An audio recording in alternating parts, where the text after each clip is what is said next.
Good afternoon, everyone. Welcome to the American Sports Connection. I am your host, the one and only Joey Railroads. I am here today with my buddy Lance and another special guest from across the pond, Mr. Dino. We are going to have a special feature today called WWE Rewind of a show that Dino was actually at, Summerslam 1992. How are you guys doing today? Very hot. It's very hot in Britain for a change. So I'm all right at the moment. Hot? How hot is hot for Britain there, Dino? It's 24 degrees. Hold on, what is it? 22, 23 degrees. So it's nice and chilled at the moment. Yeah. 22 is hot over there? Oh, God, that's a nice summer day for me. Gets up to 40 here. Jeez. Yeah, it's actually like really chilly here today and rainy. I said it's like we're in Seattle. You guys switched weather. You got Dino's weather and they got yours. Yeah, that sounds about right. Yeah.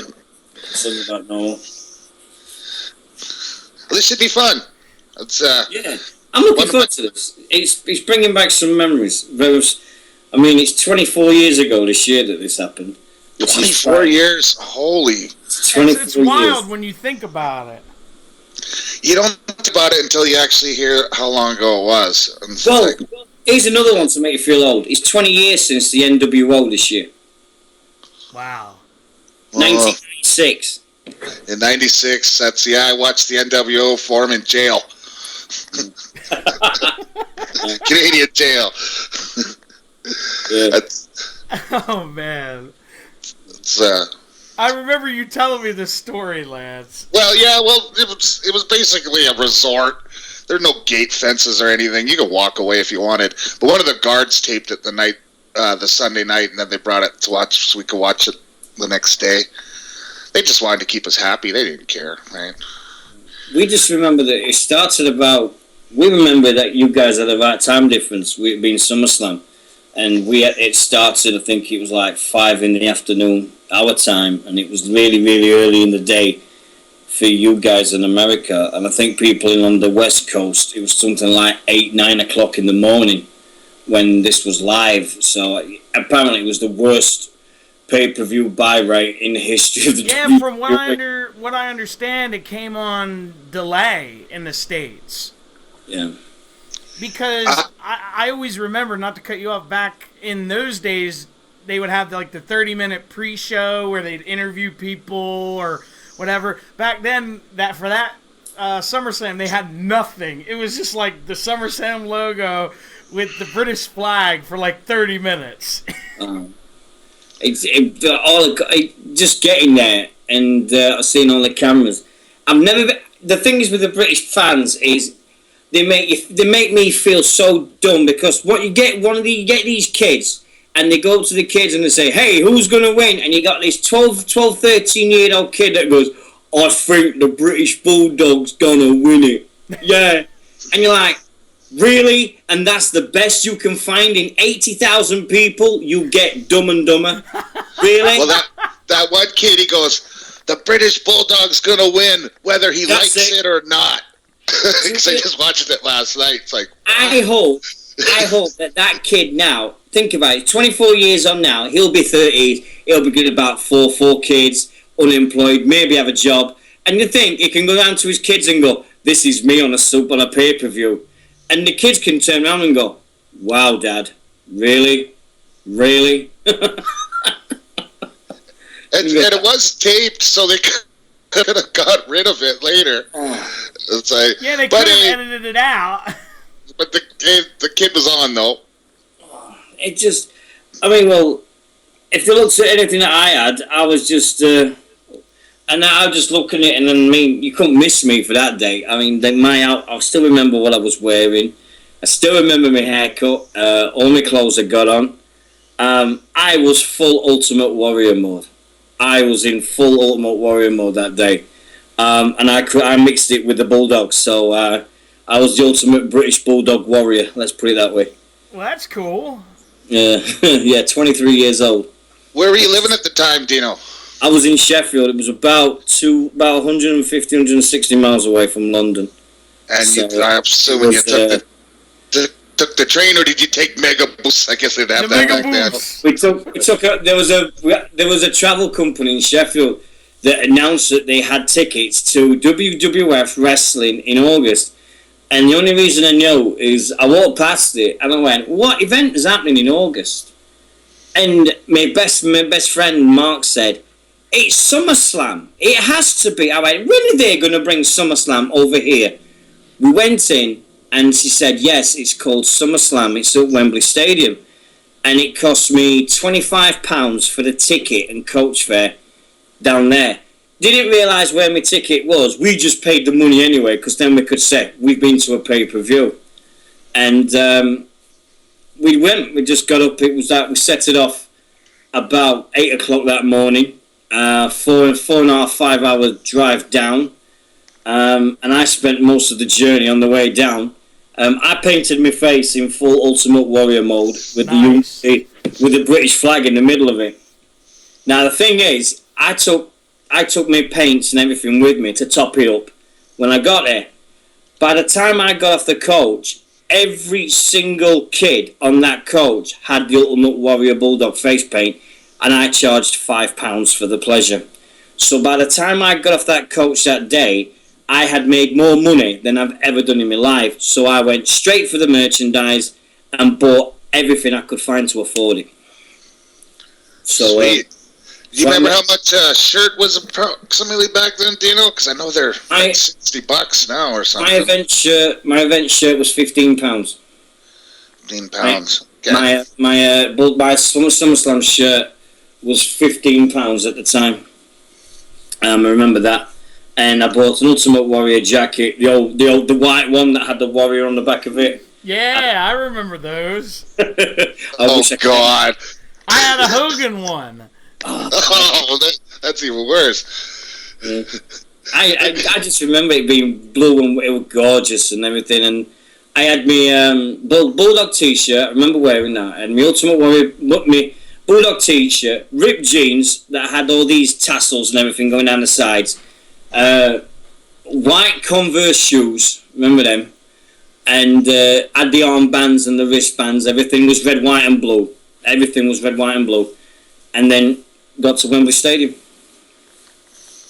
Sweet. That sounds like a lot of fun. Yeah, it was. It was just a lot. It was. I only got the tickets like 4 or 5 weeks before the event, so Wow. it was a nice surprise for the summer. Yeah, definitely.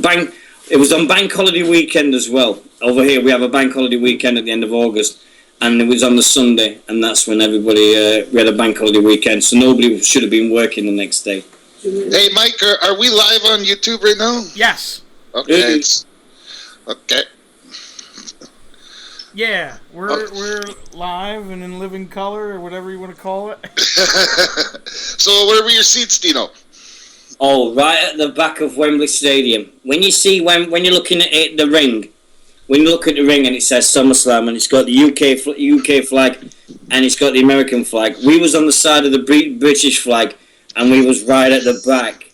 The ring, I think miniature men would have been the size of the people in the ring.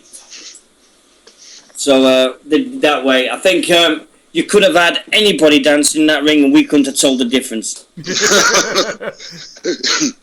least you're there. That's how I felt when I went. I was like so high up, they looked like ants. It seems every time I went to Wembley Stadium, I mean, being for the NFL, it's like I can just see little ants on the field and things like that. So, yeah, it was a great atmosphere. We had a bit of rivalry in the stands because we were sat next to Bret Hart fan club because all these guys wore their leather jackets and had the pink and black and the sunglasses and everything. And every time they're shouting "Hit Man," we're going "Shut up." So it was great. That's the thing about the British crowd. It's like we've always said it since. If you give us a pay-per-view, we'll make sure that you'll never forget us. And it didn't, and it's a shame it's been this long, but maybe one day, but I can't see it.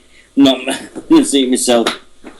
Yeah, I was really torn for that too because Bret Hart was my favorite at the time, but Bulldog was right. He was probably number 3 or 4, and then the other match, Warrior and Macho. Those were another 2 of my favorites. I was like, oh man, because it's been at least if you consider the British only pay-per-views, a decade. We haven't had the last proper pay-per-view we had was Insurrection, I think, 2001. Wow. So I don't know what the problem is. I don't know why, but it's not my decision. It's not my. Yeah, like you were saying, Dino, it's probably the time difference. But like we were talking before, you guys would fill that place at midnight. Like I said, I mean, I've gone on so many podcasts. I mean, through everything I've done, and I said to them the same. You could put WrestleMania on at 4 o'clock on a Wednesday morning in this country, and we'll fill it. You put it on at the time slot that you want it. 1 o'clock in the morning. It's got a roof. You give us WrestleMania, anything, and we'll fill Wembley Stadium, and we'll have it. And at 2 o'clock in the morning, 1 o'clock, we don't care. Just give us a pay-per-view at that time at night. We'll fill it. Easy. See, it's weird because remember they had the special when Brock was in Japan, and that was on at 8 in the morning in the States, and I'm sure people got up and watched it. I think it's because they've got the network and they can do it, and there's less time restraints now. They can do what they want when they want, and I think now that we might just because of the network, who knows what might happen, but. It was great. I mean, we used to have some great events. I mean, we've had Brawl at the Royal Albert Hall. UK. I remember that. That was the one when Bulldog won the Battle Royal. Yeah, that's the one. We had UK Rampages, 1991, 92, 93. We've had them all. We had the Summerslams. We had a great bunch of things, and it's always been like that. And the tours and everything. And I'll give it straight. Sky Sports has been great, but now there's no Sky Sports. I mean, they only show a few of the programs like Raw, Main Event, SmackDown, and I think now to put something on live TV over here is a bit of a kick in the teeth for Sky TV. So they're not very happy about it at the moment. Their pay-per-view business has gone down the toilet since the network was formed. I never thought about that. Yeah, because you guys got the pay-per-views. Well, I guess they weren't free, but you paid for Sky Sports and you got the pay-per-views on that. Wasn't that how it worked? Yeah, it's I mean, if you pay for a pay-per-view now over here, you pay £15, and you put that against the network, which is £9.99 a month.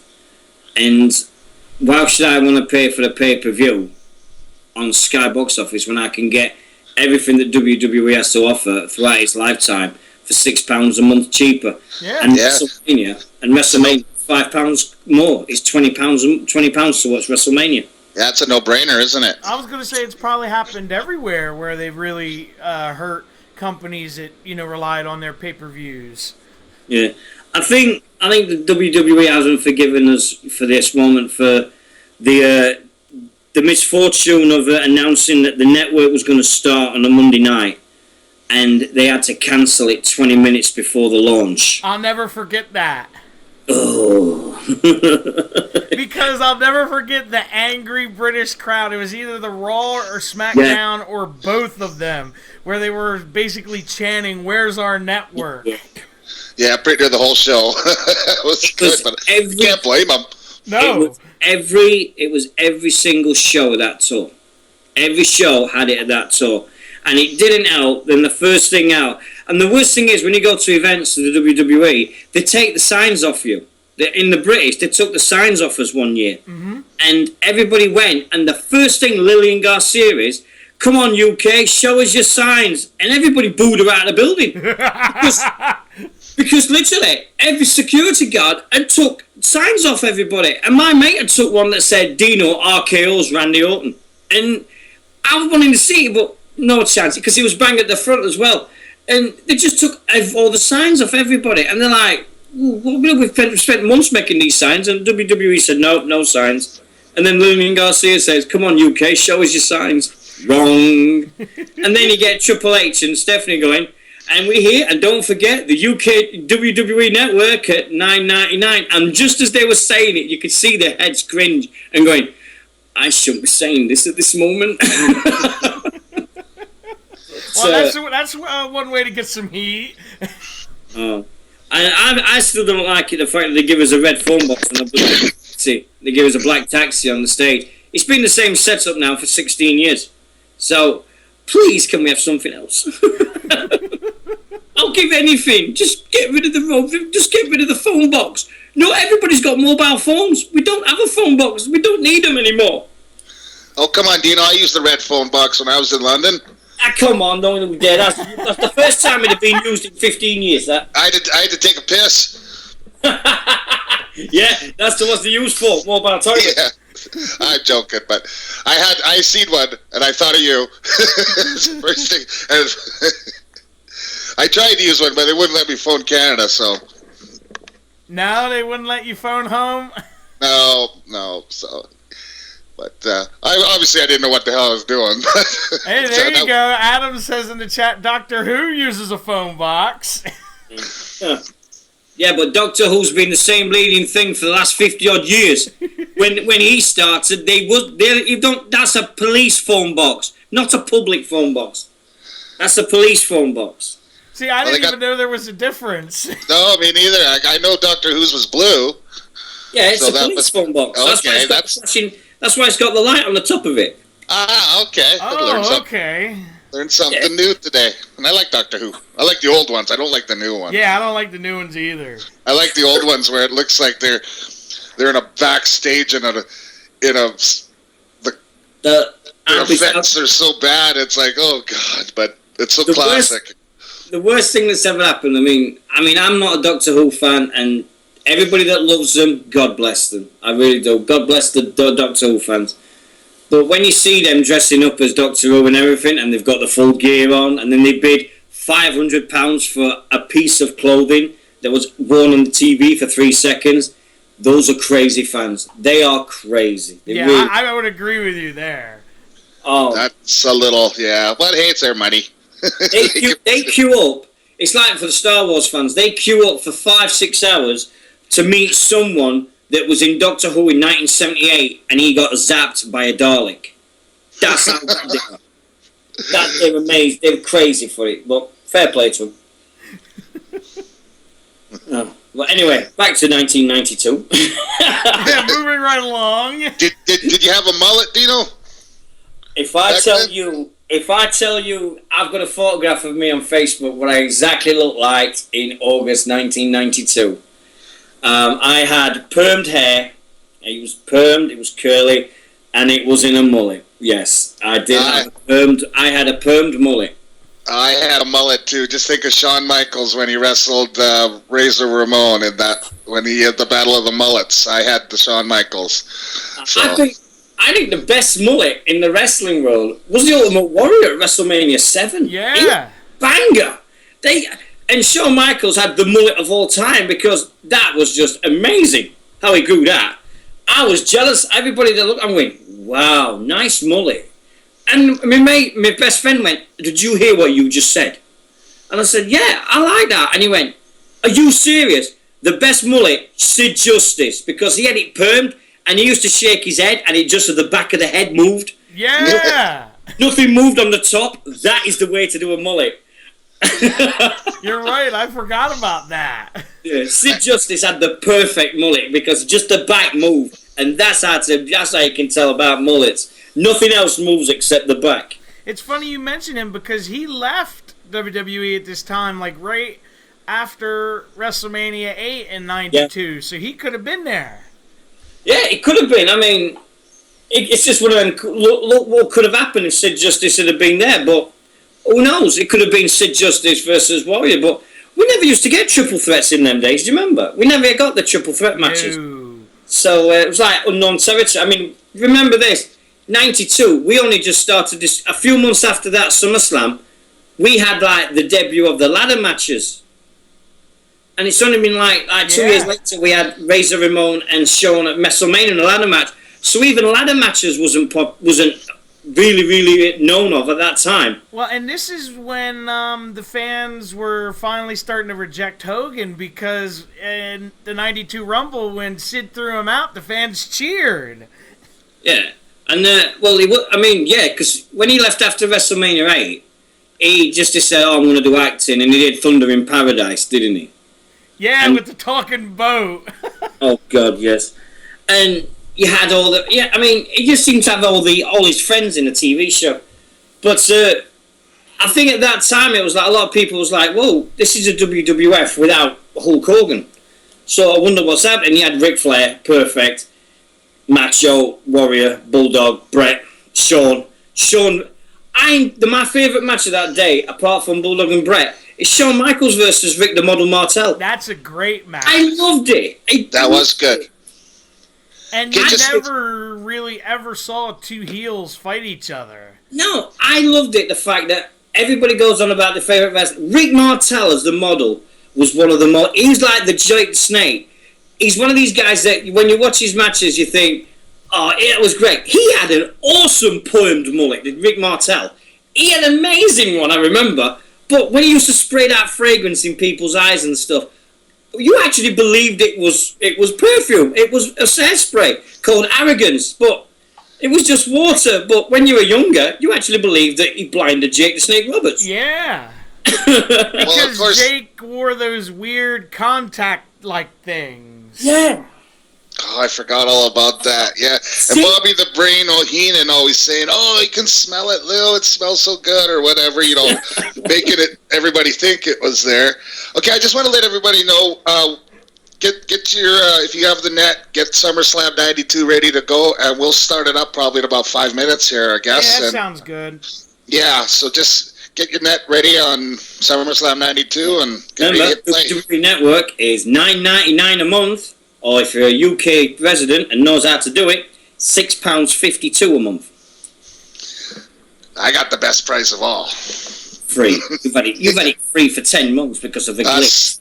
Yeah, 7 months now, and I was gonna complain. Yeah, he was going to complain, and then he's like, oh, never mind, I'm not messing with it.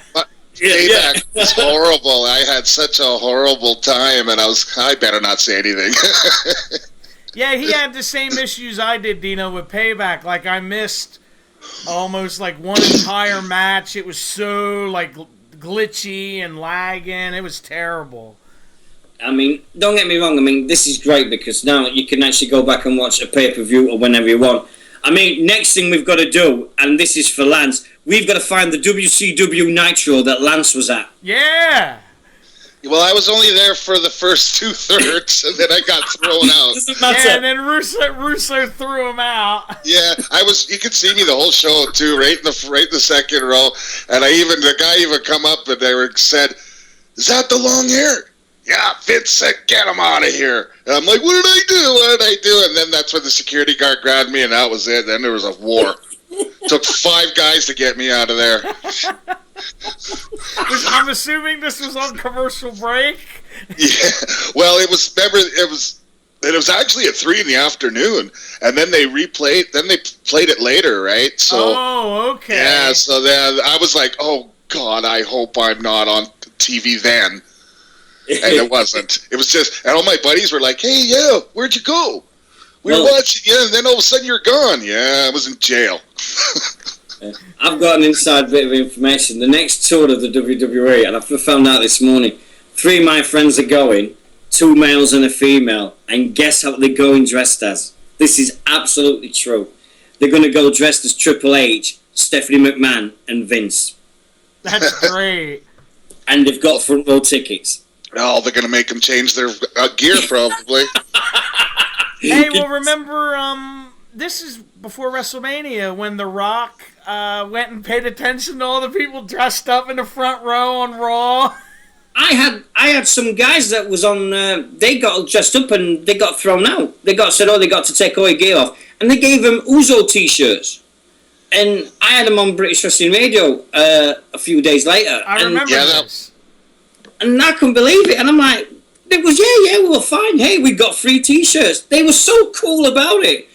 everybody else on the whole internet just went uproar about it. It was saying, how could they do that? They looked amazing. And then all of a sudden, it seems to be an in thing that we've got front row tickets. We've got to go dressed up as wrestlers and see if anybody notices. And it's hard not to notice when you've got 13,000 people chanting Macho Man. I'll never forget that Raw, because it was probably February, I want to say. Yeah, where February. the guys in the front row were dressed as like Macho Man, Hogan, Undertaker, and I forget the other person. They had an IRS guy. They had that's who it was. And it was cool. The guys talking on Dino's show. It's like they didn't even know each other. Yeah. And they all just kind of got it together on like some kind of site and just all showed up. Yeah, that's pretty cool. It's just one of them things. It's just amazing to see what happens. And we're all fans at the end of the day. And I've been, and I'm admitting this now. I've been to more events dressed as the Ultimate Warrior than I care to admit. Right?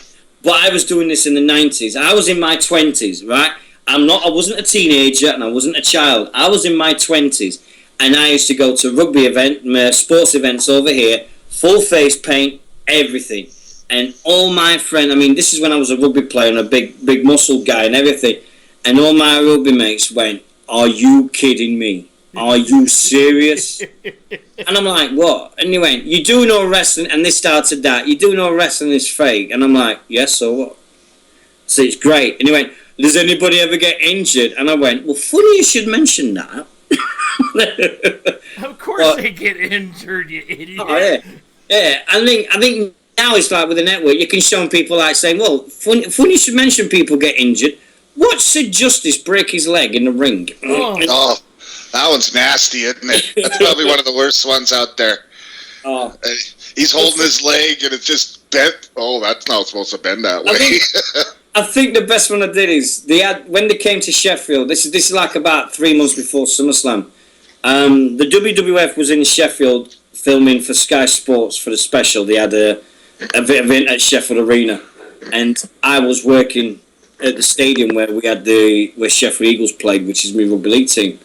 And we put an invite out to the club put an invite out to WWF and said, if you want to come and see what we'll have about, come and have a look. And then it was about 4 or 5 hours before the event at Sheffield Arena, which was literally over a bridge, so it wasn't that far away. So then all of a sudden I'm started watching me Eagles play, and then all of a sudden behind me I got this tap on the shoulder and went, Dean, look at the top. And I went, yeah? And he said, WWF are here.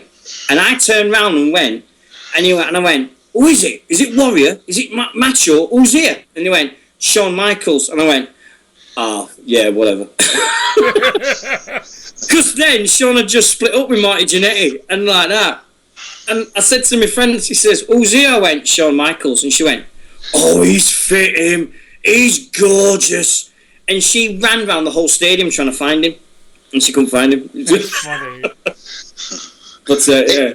Hey, Dino, that Wembley Stadium on the SummerSlam, is it still there? They've rebuilt Wembley Stadium completely. Yeah, so they tore that one down then, the one that you were at? That one got torn down in 2000, and it got completely turned around. So what you're looking at, when you look at it from the sideways now, they've turned it around so it's like a 90-degree turnaround. So you can see it in a better way now. But the old Wembley was very, very dated. You just had a bit of plastic on your bum as a seat. No back, nothing like that. And very, very limited leg room. The toilets were built in the 1920s and not been touched since 1920s. It was really starting to crumble, but it was the National Stadium, and it was the only one at the time. We didn't have a Millennium Stadium. All the other football grounds were just about 30, 40,000. So the only stadium that they could ever hold anything like this was Wembley Stadium. So, and it was I think everybody said on the day, please don't rain. Please, please, please don't rain. That's all we're asking. And yeah, it's not like it doesn't rain in England, does it? Oh, no. Especially on a bank holiday weekend, it always rains. And it was just one of them days that we all went in, got us food, got hot dogs, burgers, and sat down. And then I discovered that I was sitting next to the Bret Hart fan club of Great Britain. And I'm not kidding. I'm not about 1 or 2. I'm on about 50, 100, 150 people. Holy crap! All in black leather jackets, pink sunglasses, and black wigs. I can only picture you like, Jesus Christ. I went.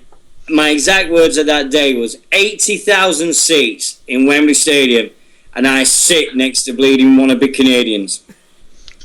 Well, that's one thing about Brett. Eh? He was more than people hated him in the States, but everywhere else in the world, everybody loved him. He was so. This is what everybody couldn't understand. I mean, when you watch it, when we watch it, you can hear it. Everybody in the place shouting, let's go Brett, let's go Davey, let's go Brett." It was a 50-50 split. I mean, the fights, people don't realise, but there were people fighting in the crowd. There was fights. There was fights on the day because, literally, the rivalry was so intense. And they sent the storyline that they said Harry had a fight with Blaze because they were saying, "My dad's better than your dad, blah, blah, blah." And they had an incident with Davy's son and Brett's son. And, oh, dear God.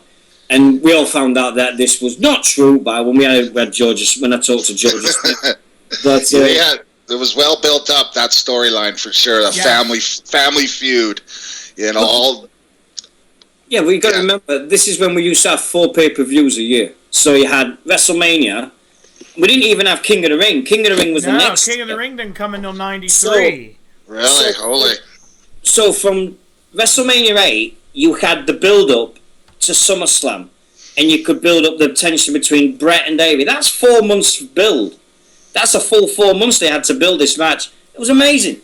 Wow, that would never happen nowadays, would it? No, and I was going to say back then they didn't even have Raw. They just had primetime wrestling in the States for an hour or two, and then an hour or two on Saturday morners. And the Saturday night main events. Yeah. Yeah, we had I think the program we had over here at that time was Superstars, Primetime Wrestling, Saturday night's main event, and I think that was it. We had what they call, it was back-to-back on Saturday mornings. We had what was called Wrestling Challenge and then Superstars. Oh, yeah. Yeah, Wrestling Challenge, I forgot that. When you saw Iron Mike Sharp and all them guys. Yeah. the jobber era. Well, I guess we're kind of back to that now with some of the guys. it was great times. It's just, I can't believe it's 24 years this year. I really can't. Well, how about we get this rolling, guys? Sounds good. Okay. So everybody, and I hit play. We'll hit play, and we'll start at the very beginning. We're just going to go through the first match, and then after that, we'll pause and chat about it, and then we'll move on to another match. Sure. Yeah. All right. Does anybody anybody who's watching this, remember, anybody actually own a pair of them foam Legion of Doom shoulder pads? Does anybody remember owning them? Because you'll see a kid on this, his dad plays American football, and he converts his dad's American football pads into the LOD shoulder pads. Nice. And everything. You'll see him. You won't miss him. He's a big Legion of Doom fan. When they came down on the bikes, oh my God. And when I'm on the bit where they're just playing the horns, and they've got these people who dress up like beef eaters. I mean, people's perception of the British people is we do not all dress up like that. We don't. It's like, we're not, yes, we've got a royal family. Big deal. Wow, yay. All right, so when I say hit play, everybody hit play, and SummerSlam logo should be on, and then an ad for hit play. Ico Pro should be on the screen now, and... Oh, Ico, hold on, Ico. Fucking Ico Pro. Ico Pro, yeah. SummerSlam, yeah, here we go. We're sponsored by Ico Pro. I'm 7 seconds in. There you go. Okay, there's gonna do it. Yes, girl dressed as Macho Man. Warrior. Yeah. Look at them. Oh, God. Really? Really? Goofy hair back with the girls. Yeah. That chick was hot. Oh, here's the kid. Oh, is it? The Bulldog's gonna do it. Oh, no, mate. No. And this kid with his hair with the big boss man hat on. Oh, that's it. There he is. The Bulldog is going to do it. Oh. Oh, God. And you get There's good people the kid trying to with be the bushwhacker. Legion of Doom stuff. Oh, dear. No, there they are. Them's them soda pads. It's like, oh, dear me. What? I've never been so embarrassed of watching British crowds in my life than I do when I watch baseball. Yeah, but back then it was cool. Yeah, that No, was the in that's the- thing. It wasn't cool. It wasn't. Oh. There's some trumpet guys now. Yeah, I think what people. I mean, I don't know what's like. Could you hear them, Dino? Do you remember? Could you even hear the trumpet guys at all? To be honest, Chuff, I think we could hear them. Yeah, because they had microphones and speakers everywhere. It was one of them that when they looked at it and they were looking at it. Dino, I see you in the back there, Dino. Yeah, right.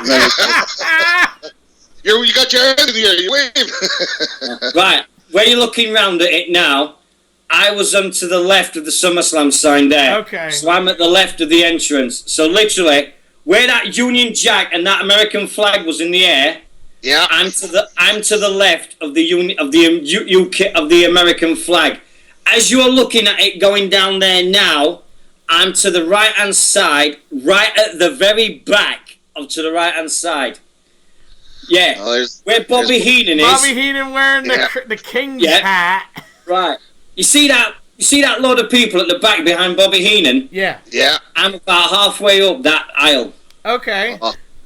That's how fun. But yeah. Man, do I miss Bobby. He was so good. Hospital, I heard again too. I've heard. Yeah, he fell. Hopefully he's good. Oh, he's fell. Yeah, Okay. okay. That it's not something too serious then, but. Yeah, no, because there was rumors that he died, and his wife went on Twitter and was like, "No, it's not true." He's definitely one of my favorites of all time. He's just so funny, and he can work too. Yeah. I watched Bobby Heenan on the Hall of Fames, and they're just hilarious. Yeah, we got IRS, Ted DiBiase, and Jimmy Hart. I really enjoyed this tag team. I did too. I did. I thought they were great. This back in the days when the tag teams were big. They were getting you big know how again. you know when people are putting the thumbs down? Yeah. We were using hand signals, but it wasn't as thumbs. Let's put it that way. This is when That's a PG. This is when DiBiase used to wear that white outfit. I think this was the debut of it. I think he wore this for the first time. I think this is the first time you wore it. Oh, Yes. okay. Yeah, he wore this at WrestleMania 9 and things. Yeah. But we were shocked because they had the belts a few weeks before SummerSlam, and it was originally going to be LOD versus Money Inc. for the belts. I remember that, and then the Natural Disasters beat him like 3 weeks before the pay-per-view. So, but we had a chant for the Natural Disasters, which I might go into later, but it wasn't very nice, let's put it that way. It was just, I always laughed because it was so weird that they had the belts defending against the Beverly Brothers. Oh my God, don't you dare. I mean, we all sat there and went, really? We've got the title defense of Natural Disaster versus the Beverlys? The Wrecking Crew from WCW. They were almost jobbers there. They came really here. Were. And they got a fortune to come to here and become brothers. But, hey, can't blame them. Hey, make the money while you can. Yeah, and they were actually champs, I think. Oh, here comes the bikes. This was really cool. Yeah. I like this. Minus the stupid fucking dummy Rocco. Oh my God, yeah. This is a hawk or animal that burns their leg here on the bike. Yeah, he Animal, does, yeah. Okay. Because I remember watching a shoot interview that he said about that because he got off on the wrong side. Yeah, put his leg on the muffler. Yes. And his pants melted to him. But he sure didn't play it up, did he? No, he sold it. You'd never know unless he said it. I bet now there's every single wrestler that would love to get a reaction like they got at Wembley Stadium. Because when they came out, the place went crazy. I'm not the greatest LOD fan in the world because look, there he is. There he is. I always remembered this because they wore the different colored spikes. Yeah. And you can see that little kid with his American football and his spikes on his head. Yeah. And I'm like, yeah, good one. Because But the I place never went mental. remember. I actually don't ever remember them wearing these ever again. Well, there wasn't in the WWE much longer after this, was there? This was their last match. Then they went back to WCW, didn't they? They didn't wrestle again until like 95. Yeah. Because Yeah, they say Animal got hurt and he like didn't wrestle for like 2 years. Like that Animal stayed in the UK. He hooked up with some bikers and he partied in the UK for about 3 months. He just stayed there. I remember that. Yeah, so obviously he was doing some kind of substances. Yeah, that's in that LOD DVD they did. That's right, yeah. Oh, look at that, a tag rope. Yeah, whoever thought of it? Crazy. I just think this is terrible that they're making poor Paul Ellering hold this friggin' ventriloquist, like, and talk to the camera. Oh, LOD. I don't know, maybe they were trying to sell ventriloquist dummies or something. See that? See, even the puppet was more over than Roman Reigns will ever be. That's a good one. I always wondered those big giant stairs down the front there. They could have. It's kind of the yellow stairs there. It's like, man, those are some wide stairs. Yeah. Well, the reason why that is, what you got to remember is, this is 3 years after the Hillsborough disaster. Ah, there you go. Oh, okay. And when the Hillsborough disaster happened, they had to make gangways more clear. So they painted them yellow. So when you could see it, you could actually see the gangways. So that's why most gangways over here were painted yellow. They actually have a 30 for 30 on that, Lance, what he's talking about. Yeah, I was actually going to ask Dino if you knew any documentaries about that, because I was kind of getting into that. And want to really know what's up. Because I messaged him about this. I watched it it was on really early in the morning one day on ESPN2, and I watched it, and I was like, oh my God, this is terrible.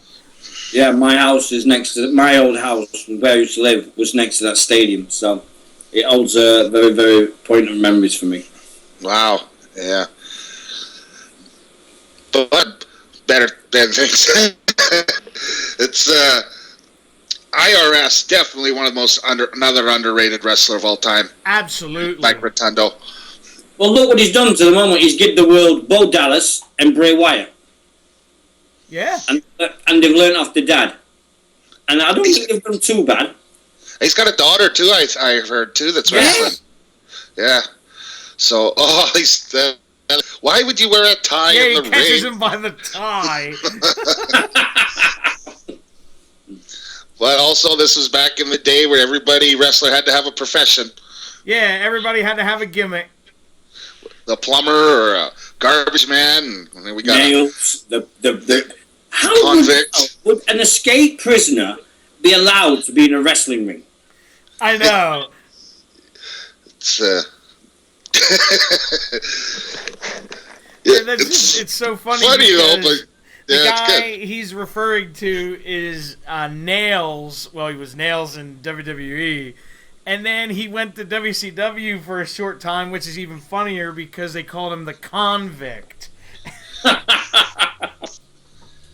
Yeah, didn't he beat up Kevin Kelly or something? Threatened Vince? Grabbed him by the throat? Yeah, he got like fired? tried to choke Vince out. Yeah, that's how he got... Yeah, that's probably not a good way to get up in the roster. You see what happens when you touch Vince? Titus O'Neil, now Nails. Oh, we get him all now.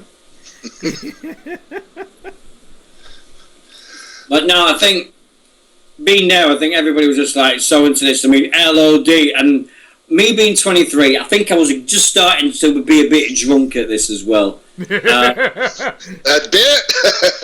Yeah, I think what it was is well, we started drinking about midday. This is like 5 o'clock, so we've been doing about 4 or 5 hours. And every time somebody shouted LOD, me and my friends would shout shit. So it would be LOD shit, LOD shit, LOD shit. And we kept doing that, and the mums and dads were going, look at all the kids wearing them foam bloody shoulder pads. They were like, Oh, That's funny. And what's funny is I'm watching this, I almost said, are those like green, bluish looking things that people are waving? And I just noticed they were like foam hands. Yeah. Good old foam fingers. £10 each they were. Holy Remember, crap. the shoulder pads were £20, and the foam hands were 10. So you imagine 80,000 people in the arena, and they sell about at least 30,000 foam hands. Man, Hawk sold that where he missed IRS and he took the bump and literally rolled out of the ring. I was like, wow. Look how much raised the ring is to the floor. Yeah. People are on the people are on the pitch at Wembley Stadium. Look how high that ring is to where the people are. Oh, you get a damn headache looking up in the air. Leaving Hornswoggle would be knackered now, wouldn't he? Well, it's funny you mention him. He's already got his first booking. Yeah. He's going to be at Global Force and WrestlePro in New Jersey. Well, good. And he shortened his name. It's not Hornswoggle, it's Swoggle. Who gives a shit? He's gone. I know, it just made me laugh. I was like, really? What are they going to call him in GFW? Horny Woggle. Yeah. He's played. I can't believe he lasted 10 years in WWE. I really can't. And it's wild when you think about it, right, Lance? Hey, yes, he was good at what he did, but have you noticed when you're watching LOD, it was always Hawk that got the shit kicked out I was of about him. to say, he's a guy that's always selling. Yeah! And then Animal always saved him. And then they did the Doomsday device. Which is still I always remember from them breaking the one Godwin's neck doing that. Yeah. The thing that does me remember, I remember when I was watching it and everything, I'm going, how is their face paint not coming off their faces? Yeah, why does mine always bloody run and I just rub my finger and they don't even smudge? I'm like, where do they get their face paint from? You know what it is? Do you know? It's well, his is starting to smudge there. He's supposed to throw a bit of flour after. Yeah. And that keeps the paint from if we're on about mullets, there's the best mullet lot so far. Jimmy Hart. Yeah. Jimmy Hart had a brilliant mullet. But I think the next match after this, it was Virgil and Nails after this. I remember that. Talk about killing a crowd. Yeah, you look at it. Jimmy Hart looks the same as he does back then, doesn't he? Yeah, he looks almost like exactly the same. Wow, that guy don't age. He's like Dick Clark. I think it's, I remember watching, as I was there, it's this guy like, as soon as they finished this, we're like, oh great, who's next? And as soon as we heard Virgil's music, we all went, oh yeah, okay. Yeah, okay. Does anybody need toilet? Yeah, okay. Dino, did they have any dark matches or whatever you would call them before the pay-per-view actually started? Oh, let me think. I think there was. I'm not sure. Because I remember hearing that Tito Santana had a match that didn't air. Yeah, I think it was. I think we did. I'm trying to remember. Oh, you think I was there? I'd remember the bloody thing. 25 years. I was gonna say it's been a long time. Oh my God! Did he hit him? I remember a match that didn't air. I think it was Crush and Repo Man. Okay. I don't know if that got aired. That's on here. It's on here. Yeah. Oh, Repo Man. Lance, did you see Hawk almost potato IRS right in the face? It's like they almost bonked heads, but yeah, he was known to be pretty rough in the ring. Yeah, both of them. You got to figure, especially at that time, because he was all messed up on all kind of different things. Probably half the roster was back then. That's very true. But not that. Well, who knows? Well, and he was hanging around with Jake, and Jake in '92 was not, very good. Oh, there's the tag rope choke. There was two matches. I've just found them. There was two matches. There was the Bushwhackers and Hacksaw Jim Duggan defeating the Nasty Boys and the Mountie. Ugh. And then you got Papa Shango defeating Tito Santana as El Matador. Okay. And then you had Legion of Doom. So you had them 2 matches on start. And then you had that one. No wonder they didn't air. Yeah. Well, according to this, Crush and Repo, man. Dear God. They've just been looking at it. Guys, the old school tag team where it's like, you beat the crap out of the guy and then he makes the tag and the ref doesn't see it. Love that. That's missing nowadays. It's like tag teams, they got so much more you can add. Like they had the tag rope choke just a while back there. It's like Rango said, no wrestlers actually do heel moves anymore. Yeah. I mean, look at the amount of tag team matches that we've just mentioned. We've got two tag teams here. We've just mentioned the Bushwhackers, the Nasty Boys. And then you've also got Beverly Brothers, Natural Disasters. You've got 6 tag teams. I don't think there's 6 tag teams in WWE at the moment, is there? I think there's quite a few now, remember, because they had the 8 for the tournament. Yeah. So... But yeah, you don't have the teams that gel together, call themselves a special names and everything. Yeah, I know what you mean. That have been together for a while. Yeah, you don't have people that travel all over the world and then come in as a tag team anymore. You just that. I think Luke Gallows and Carl Anderson are the first one that have travelled together and come in for like 4 or 5 years, apart from the Dudley Boys. Ooh. Oh look, here we go. Here comes home. That was a stiff clothesline. Yeah. I cringed when I saw it. Oh wow, that was pretty cool. IRS did that. And then he gets the crap smacked out of him. Oh, stiff right arm from Hawk. Well, there you go. There's the 3, and that was a weird finish. Yeah. Probably none of the guys wanted to take the Doomsday or whatever it was called. Yeah, that's very possible. We're going to lose, but I ain't taking that goddamn move. Because, they were hurting people, too. And like you said, who knows how screwed up Hawk was at the moment. And obviously the guys in the back would know. It just looked so awkward, I guess you would say. Can I give you something about the security of that day? Go ahead. You can see them all in the orange jackets. Yeah. And everything about all these stewards and everything. They didn't get paid for that event. They did it for free. Oh, wow. Because they knew they were part of something big. This is still big. This is still now the 4th largest crowd ever at a pay-per-view by the WWE. Crazy when you think about it. Yeah. I think you got 80,335 was the final attendance at Wembley Stadium. On football matches, it only held 72,000, so there was over 9,000 people sat on the pitch. And I was saying, you guys over there, they didn't need to give tickets away to fill it. No, as soon as they announced, as soon as they said SummerSlam 92, but then they used it. They started saying. The main event for SummerSlam 92 will be the Ultimate Warrior versus the Macho Man. Then they said, but also now they're not the double main event because they started with the double main events that year. They're going to have Intercontinental Champion Bret Hart taking on the British Bulldog. As soon as they announced that, tickets went through the roof. And it was just because at that moment, and I'll still say this forever, if it wasn't for Davey Boy Smith, Sky Sports and WWF would not be together at this moment. I agree. Vince used Davey to sell WWF to the Brits, and it worked perfectly because we saw.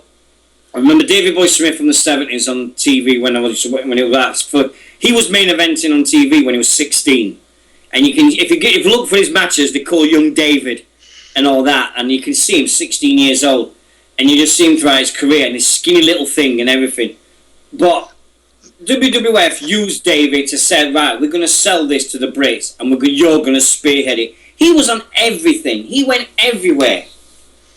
All right, everybody, let's hit pause on the stream because we're not going to do the nails matches and all that. Yeah, no. And we'll keep chatting, and then I'll let you know what bubble to hit on the thing next. When we're I'll go up to I'll go Well, I'll go the one that we're going to do, the bubble should say Crush wins with Cranium Crush submission. That's where we're going to hit, but not play yet. We're not going to hit yet. We're going to. No, I just went to there. Yeah. Right, just have Crush had the best mullet in history. Yeah, if you hit pause there, Repo Man should be on the top rope, ready to jump and crush with his mullet. And then, and it's starting to get dark there. Yeah, but that was Demolition, don't you remember? Because that was Smash versus... Yeah, and he lost a lot of weight and became the Repo Man. Yeah. And that was his whole idea. That was his idea, his creation, his thing. And he went to Vince and said, this is what I want. I want to be a good guy. I want to be the Repo Man. And Vince said, no, you're going to be a bad guy. And it just never worked. And I don't think it would ever have worked. Guy wearing a Lone Ranger mask. And even though he was a great... I liked Smash. He was one of my favorites. But he was way better than Axe, you know. But... Demolition still had the greatest tag team music of all time. Yes. Yeah, I got to say, got the best music of all time. Anybody. Yeah, maybe the Warrior. Maybe. Yeah, They were my favorite tag team growing up. I used to like all things. I mean, with wrestling, it just like we had tag team on with a Saturday afternoon at 4 o'clock, so we had wrestling for 45 minutes every Saturday. So when I first seen Demolition, I'm like, oh, they're ripping off the Road Warriors, which they blatantly were. When I first saw them outfits, I said Mad Max 2. If you've seen the original Mad Max 2, you see the bad guy in that film. They got the outfits from that. Yeah. And well, then it always they grew on me laugh as I got older because I was really young then. I watched it back and I'm like, wow, these guys are wearing like S&M bondage outfits.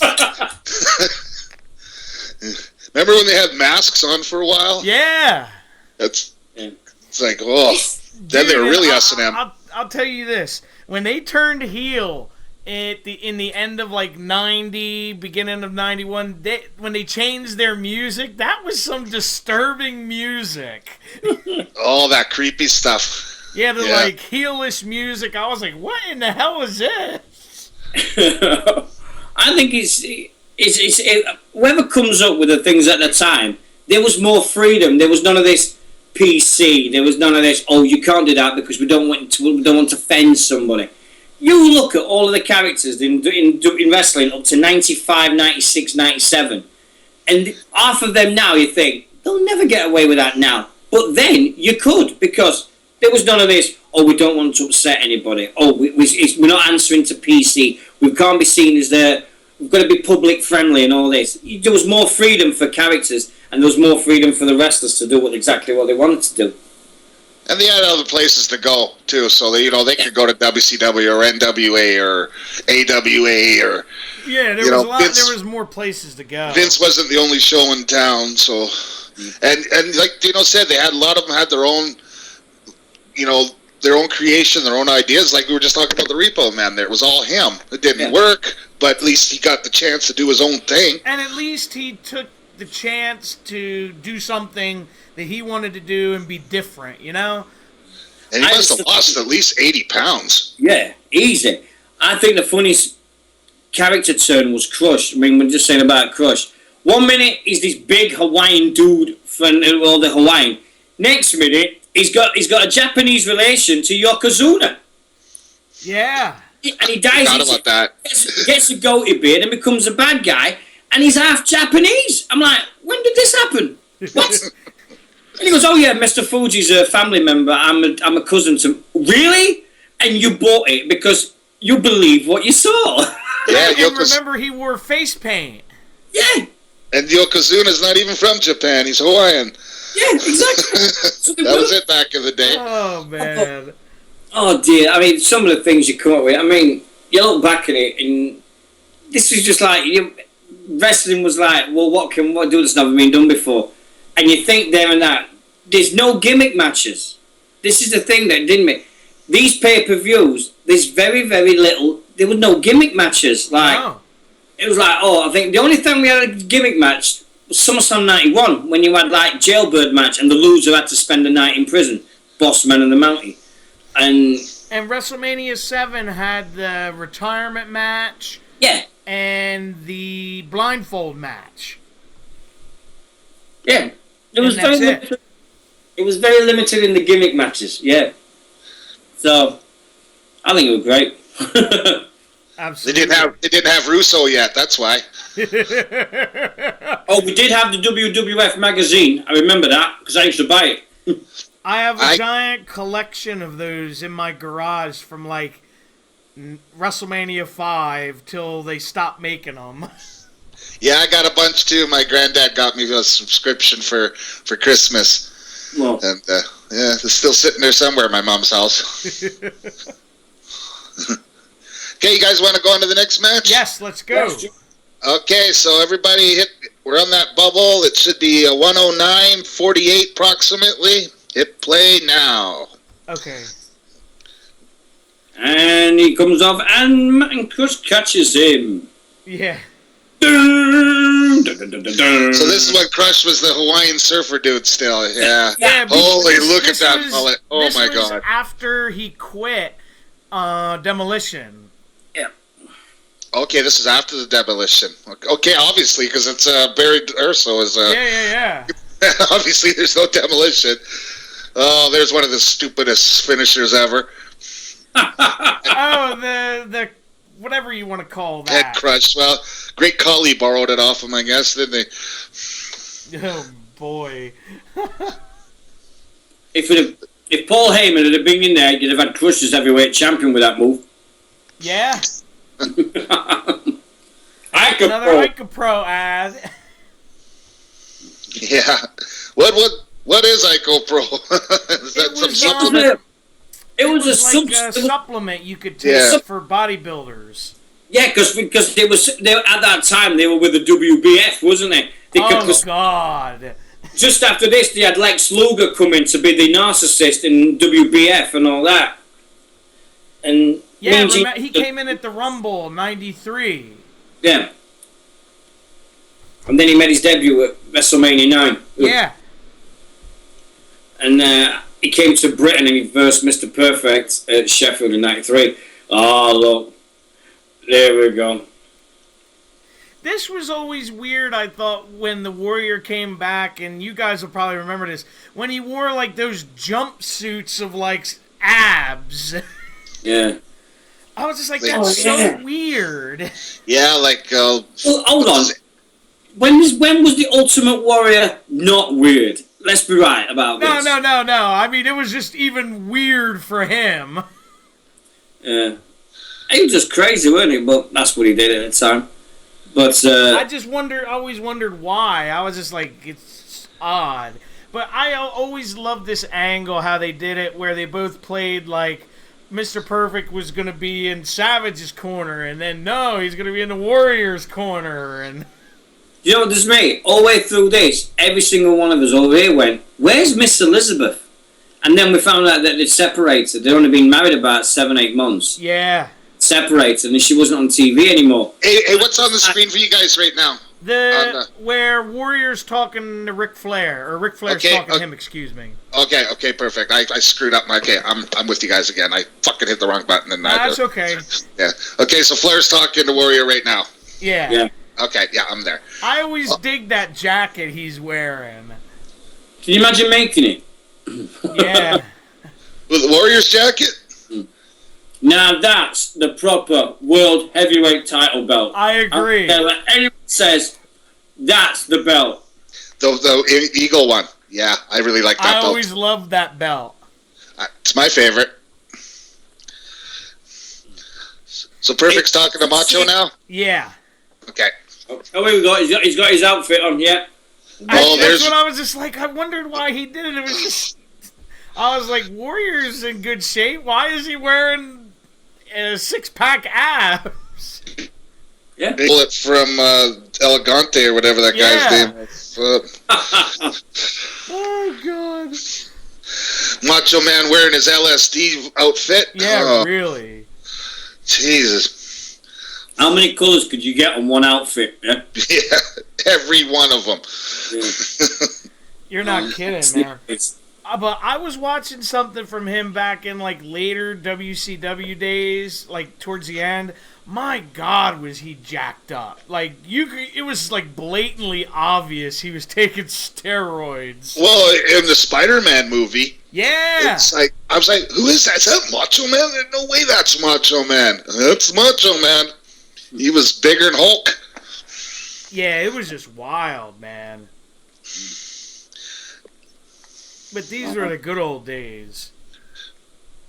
Jimmy Hart with his Nasty Boy jacket. That's What's nasty. funny is they show the Nasty Boy Sags is in better shape now than he was when he wrestled. No, Don't get sure ain't. straight. There's some characters in wrestling that should never be faces, and the Nasty Boys was one of them. Yes. They should never been faces ever in their entire career. They should have stayed as bad guys the whole time. Never turn them faces. Yeah, I always thought when they did that to the Nasty Boys in like late 92, early 93, I was like, why? It just don't work. Yeah. It just didn't work at all. It was just like, no, don't do it. And then they left and went to WCW soon after. Yeah, because Hulk arrived, didn't he? 94. Yeah. The reason I remember is I started watching a lot of WCW pay-per-views in 93 and 94, and they had those crazy matches with Cactus Jack and Max Payne. The one that did me is, I used to watch it over here, but the only way we could watch WCW over here was on a German wrestling channel called sports channel called DSF. Oh, wow. So we didn't even have English commentary. We had German. And I was fluent in German in 1993 because every day I came, Hulk Hogan and what and I'm like, what? Suplex. And it's suplex, here comes Hulk Hogan, and I'm like, what? And you Did just you have have to something watch it. similar up there, Lance, where you had to watch it on a different obscure channel? No, we got Raw and WCW one after the other on TSN. We got WCW and Raw were both live, and then on TSN they would play WCW after that. So Okay. I could watch them on back to back all the time. So Well, that's cool. yeah. You gotta love it. Heenan with the crown. I just think Vince McMahon on commentary was golden, even when he was dressed in that stupid bow tie and everything. You never knew that. I didn't even know that Vince McMahon was the boss at that time. I just thought Vince was the commentator. Yeah, we all did. I knew. So, this is true, and I'm leaving myself wide open. I used to think that Jack Tunney was the owner of WWF. Yeah, I did too. He was the president, and you saw this guy, and you're like, well, he's the owner. He's the guy making the matches. Never realised it was Vince McMahon. Never. Never in a million years did I think Vince McMahon owned that company. Vince McMahon was the guy that did the commentary on the pay-per-views, not the guy that owned the company. And that's the truth. I believed it was Jack Tunney for years. Yeah, Vince is definitely gold on the mic. Him and Jesse, I liked it. Him and Bobby, of course. Yeah. Gorilla Monsoon and Jesse the Body was legendary. They just worked together so well. They were my favorite. Yeah. There's the thing. Ladies and gentlemen, Yeah. here, the main event. Have you seen him lately? I actually feel bad for him because he put on a lot of weight and he can like barely get in the ring now. I think he went on DDP yoga or something like that and lost a whole bunch. I heard something about that. Yeah, because when he was on the Legend House, he was a blimp. Yeah, he but was really overweight. I've heard now that he's lost quite a bit of the weight. So not that I got any room to talk, but no, me neither. But yeah, I'm not on the TV. Yeah. Boys, at this moment, there is a 23-year-old person called Dean Mitchell jumping out of his seat. I see it. Going, and I am not joking, going, "Speak to me, Warriors!" And I was doing that all the time and pumping my arms just as he's coming down the aisle. And I'm going, "Fuck you, Macho Man, you piece of shit! Kick his ass, Warrior!" And that was me, 23 years old. And I thought it was the greatest day of my life. Because I got to see the Ultimate Warrior live. I was going, fucking get him. That was me. Sorry for swearing. Apologies. no, you're fine. Yeah. I just think it's crazy when you think about this, that Flair is the only one that's still with us out of all this. You know, yeah. I think me and Lance knows I've said this. The worst pay-per-view I knew for something like that was SummerSlam 91, because you go through every match and you go, dead, dead, dead. Every single match on that card is well, I went to SummerSlam 90, and it's the same thing. Yeah. Oh, try it. You can swear on here, Dino. You can swear on here. There's no watershed in the States. Yeah, I remember when it was coming out and all these people are shouting "Macho," and I'm going, "Shut up! He's not a real man. He's wearing pink." And just at that moment I said that, the Bret Hart fan club turned around and went, "What?" I went, "Oh yeah, Bret Hart fan club, yay!" Oh yeah, like your Finding Nemo thing with the seagulls. What? Oh, mine. Yeah. I've got a great story about that, Finding Nemo at a rock concert. I really have. It's the best one I ever did. Went to see Limp Bizkit in 2004, and somebody dropped some money on the floor, and we was all in the mosh pit and everything, and I found £2 coin on the floor, and I went to my friend and I went, "Hey, look, I've just found £2," and this guy turned around and went, "Mine," followed by about 150, 200 people all going, mine. Genius. At a heavy metal concert, and you got all these people being the seagulls from Finding Nemo. Oh, God. If they're not in Finding Dory, I'm not seeing it. I refuse to see it. You've got to have the seagulls in the sequel. Well, I have no choice. My son will drag me to go see it. Use Putlocker. It'll be on Putlocker within days.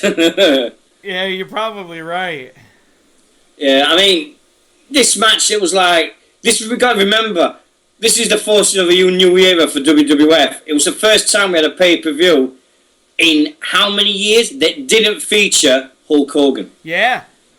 Well, that's right. He's not even on this whole show. It just left. Because remember, he took that sabbatical after WrestleMania 8. Yeah, and this is the first pay-per-view after WrestleMania 8. Okay. So this is the first pay-per-view without Hulk Hogan for, how long? 8, 9 years? I hated Hogan. I hated him. Yeah, love this. Just love it. Where they're both acting like they're nuts, which they were, but it's always funny. These are two of my favorites at the time, and I was so.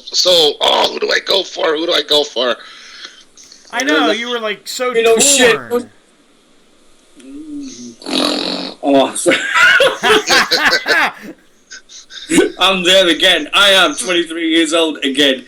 I am not joking. This is literally the best thing. I just remember this bit, and he shook his hand, and then they pulled him close, and then it all kicked off, and I'm going, "Kick his ass!" Yeah, you're like, "Beat him up!"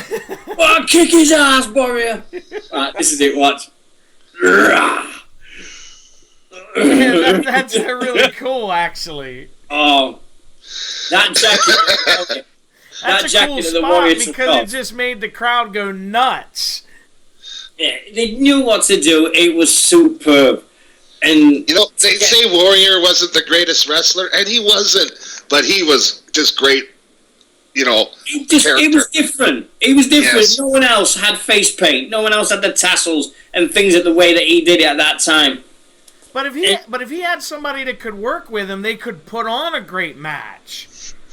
Well, he learned with the WWF. He learned from Andre the Giant and Rick Rude. You watch Rick Rude versus the Warrior. Amazing matches. But him and Rude had really good matches. Oh, amazing. Go on, Warrior. Kick his ass. And I don't know if you guys remember this. There was plans at one point before Warrior got let go, before Survivor Series later that year. He was going to get the belt back. He was let go. He was fired because of the hormone thing that he was taking with David. HGH. Yeah. Because there were plans to have him win the belt at the Rumble 93. Yeah. So, in essence, it actually worked out for the better. Yeah. It always makes me wonder, I mean, you watch something like this, and you're like, could you imagine if Hulk Hogan hadn't have left WWF at this time and he was still there? It would have never happened. Would Hulk Hogan have come to Wembley Stadium? Yeah, that would have been very Hulk interesting. Yeah, if he even went there, because if Hogan ain't going, WWE ain't going, or WWF's not going. If Hogan's not going to go there, I would have wondered, because this was at the time where he was starting to get booed. So, like, I always wondered if he did come, would they boo him out of the building? Well, the biggest challenge we ever got at this country was, and if you remember it, was when Davey Boy Smith turned heel at an event. I think it was '99 when he was doing his famous "Where's my title shot?" And he threw a bin in the back, and it's supposed to hit Stephanie.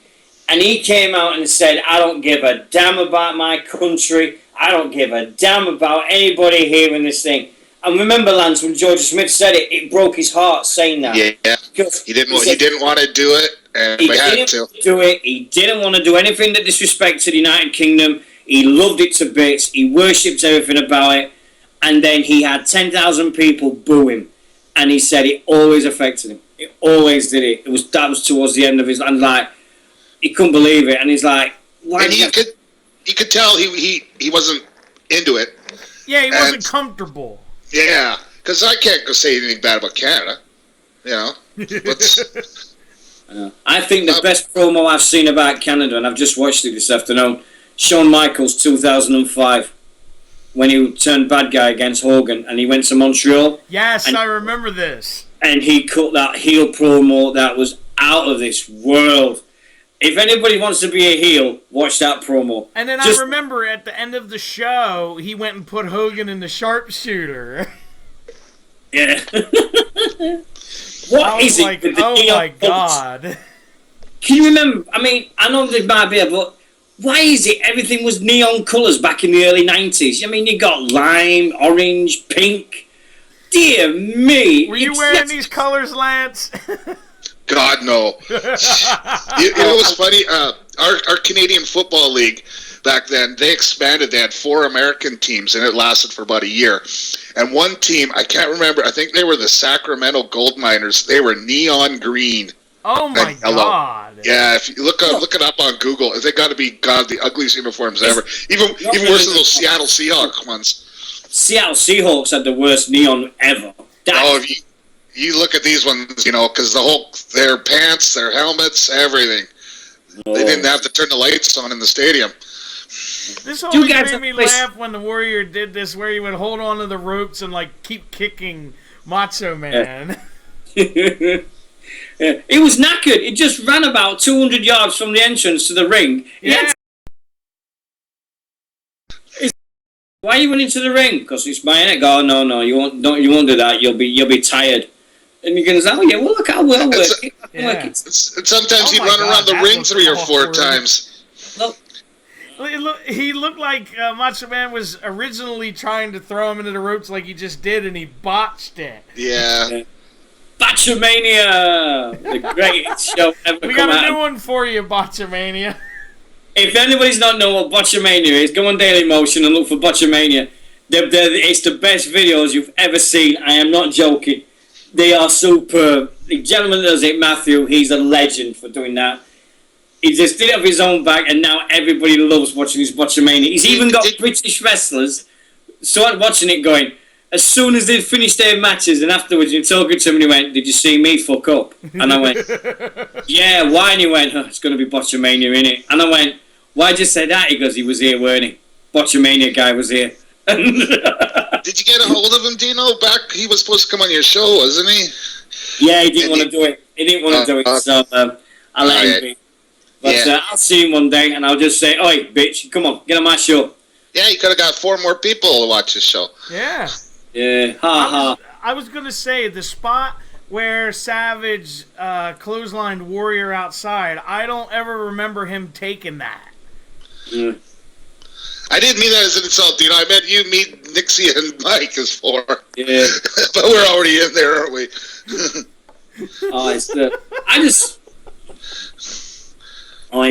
when you're asking people, oh, can you come on your show? Can you come on your show? And they're like, yeah. Well, what is it? British Wrestling Radio. Oh, yeah. what have I done wrong? What have I done? We love it. Hey, at least you got a response. I just got ignored. Well, when I first started this, I went for the big. I went for Hogan and Michaels to do my show. And I got quoted $10,000 for 25 minutes for Shawn Michaels. Holy crap. Yeah. How many 24-hour shows would you have to do to get that? I ain't never doing a 24-hour. No way. You've said that many times before. Hey, I'm not doing a 24-hour this year. There's no chance. I'm just doing a football match. Or, as you guys say, soccer. Or run kickball. Sure. Oh, yeah. Aside of, I'm just going to run down the pitch and hope that somebody throws it to me.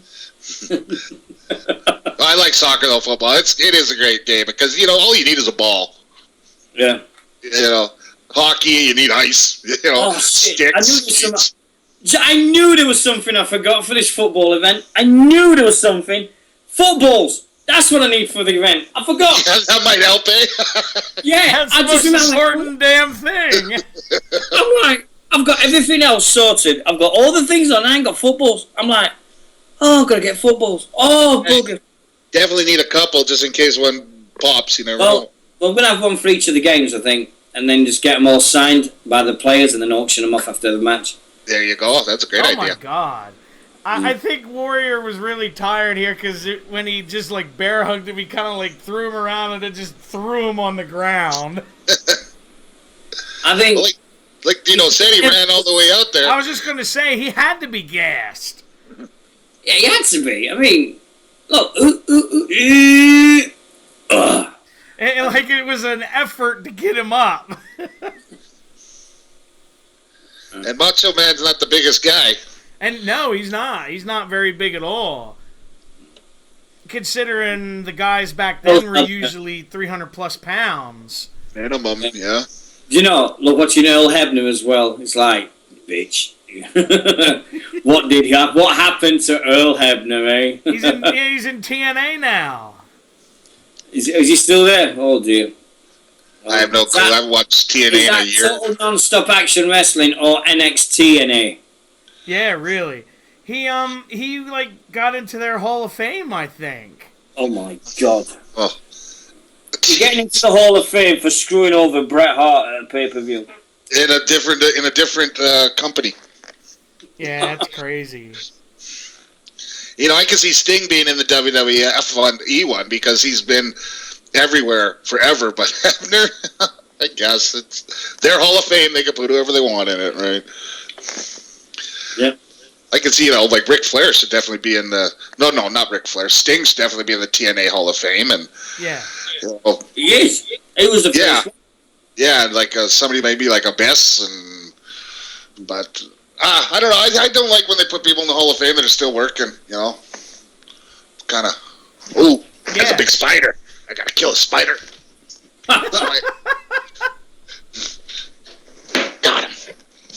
Yeah, we all heard that. Mike, I'm going to see if we can get Abyss to do a, hey, you're watching the American Sports Connection video for you. When I see him in August. I'll ask him. Oh, cool. Thanks. I'm seeing Billy Gunn in July as well. Oh, cool. Watch out for all the roids he's taking. Yeah, D'Lo Brown as well. Cool. Is that at the PCW, Dino, or?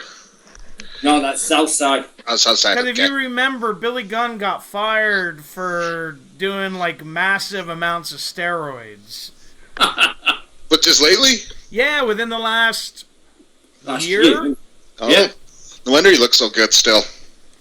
He was doing something I don't know if it was bodybuilding or something on the side other than being a trainer. And they piss tested him, and he had huge amounts of steroids in him. If you look at them stairs, be away what Warrior is now.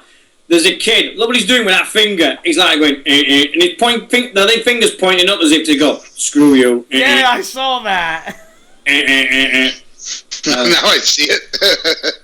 I'm looking at the sky there, Dino. It looks kind of bluish dark there. Do you remember if it was dark yet? It's about 7, 8 o'clock at night, and it was towards the end of our summer. So yeah, it was going on. Because usually, I think it started at 7 o'clock, 6, 7 o'clock. Yeah, because the sky would come off different on the TV. So because there you look at one side, it looks dark. That side looks blue. So it's just the way it was going. Sky. Yeah. I mean, how big are them mats? I mean, if you look how big the raised is for their mat, how much padding would they have had on that end of the ring? Yeah. I mean, it's crazy. But the reason I went ooh is because when I watched Warrior run through the ropes, it reminded me of Enzo, but those ropes had way more give. Macho Man up top. Yeah, but the Warrior didn't get thrown into the ropes, did he? No, he didn't go 100 miles an hour, yeah. Well, did you hear Taz explained it? How about his shoes? He's got the grippy shoes, and the shoes gripped into the ground like cleats. Yeah, you said he's got like basketball-like shoes. Yeah, and same thing with Neville. He had grips on his shoes, and he went to do the slide, and because you can see look at Macho's boots. You can see they're like bowling shoes. They got no. Yeah, they don't have like any grip on the bottom. That's the reason why they don't have grip, I guess, is because you turned out like Enzo. Well, I guess he learned his lesson. And I think it might have been the best thing that happened to Big Cat. I like Big Cat.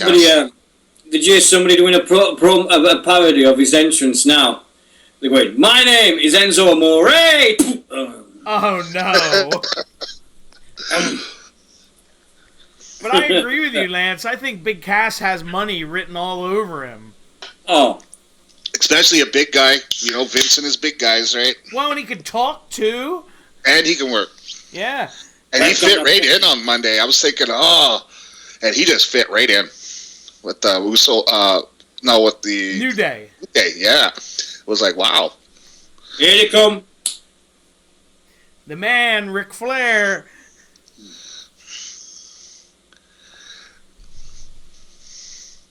Mr. Perfect, he was one of my favorites. And, of course, Rick. And when you think about it, back during this time, you really didn't have the kind of finishes like that. You usually had clean finishes. Yeah. I think when you look back at people like Perfect and everything, you always have your lists of the greatest wrestlers never to win the WWF title. He's always in the top 3. Yes. Him, Davey. The top 3, me, Ted DiBiase, Rick Rude, and Jake Roberts. Yeah. I put DiBiase up there as well. But yeah, but DiBiase had it for about 10 minutes, didn't he? That's right. And then he gave it to Andre, and then you're right, Dino. So he did officially win the title. And he actually defended it on a couple house shows before that Saturday night's main event aired. Davey Boy Smith had it. He won it when he first Shawn Michaels, and he won the belt for about 2.5 minutes. Yeah, it was at an In Your House, right? Yeah, I think Beware of the Dog, something like that. Yeah. Just think, Davey Boy Smith has held that title 2 minutes and 2 seconds longer than the Big Show did.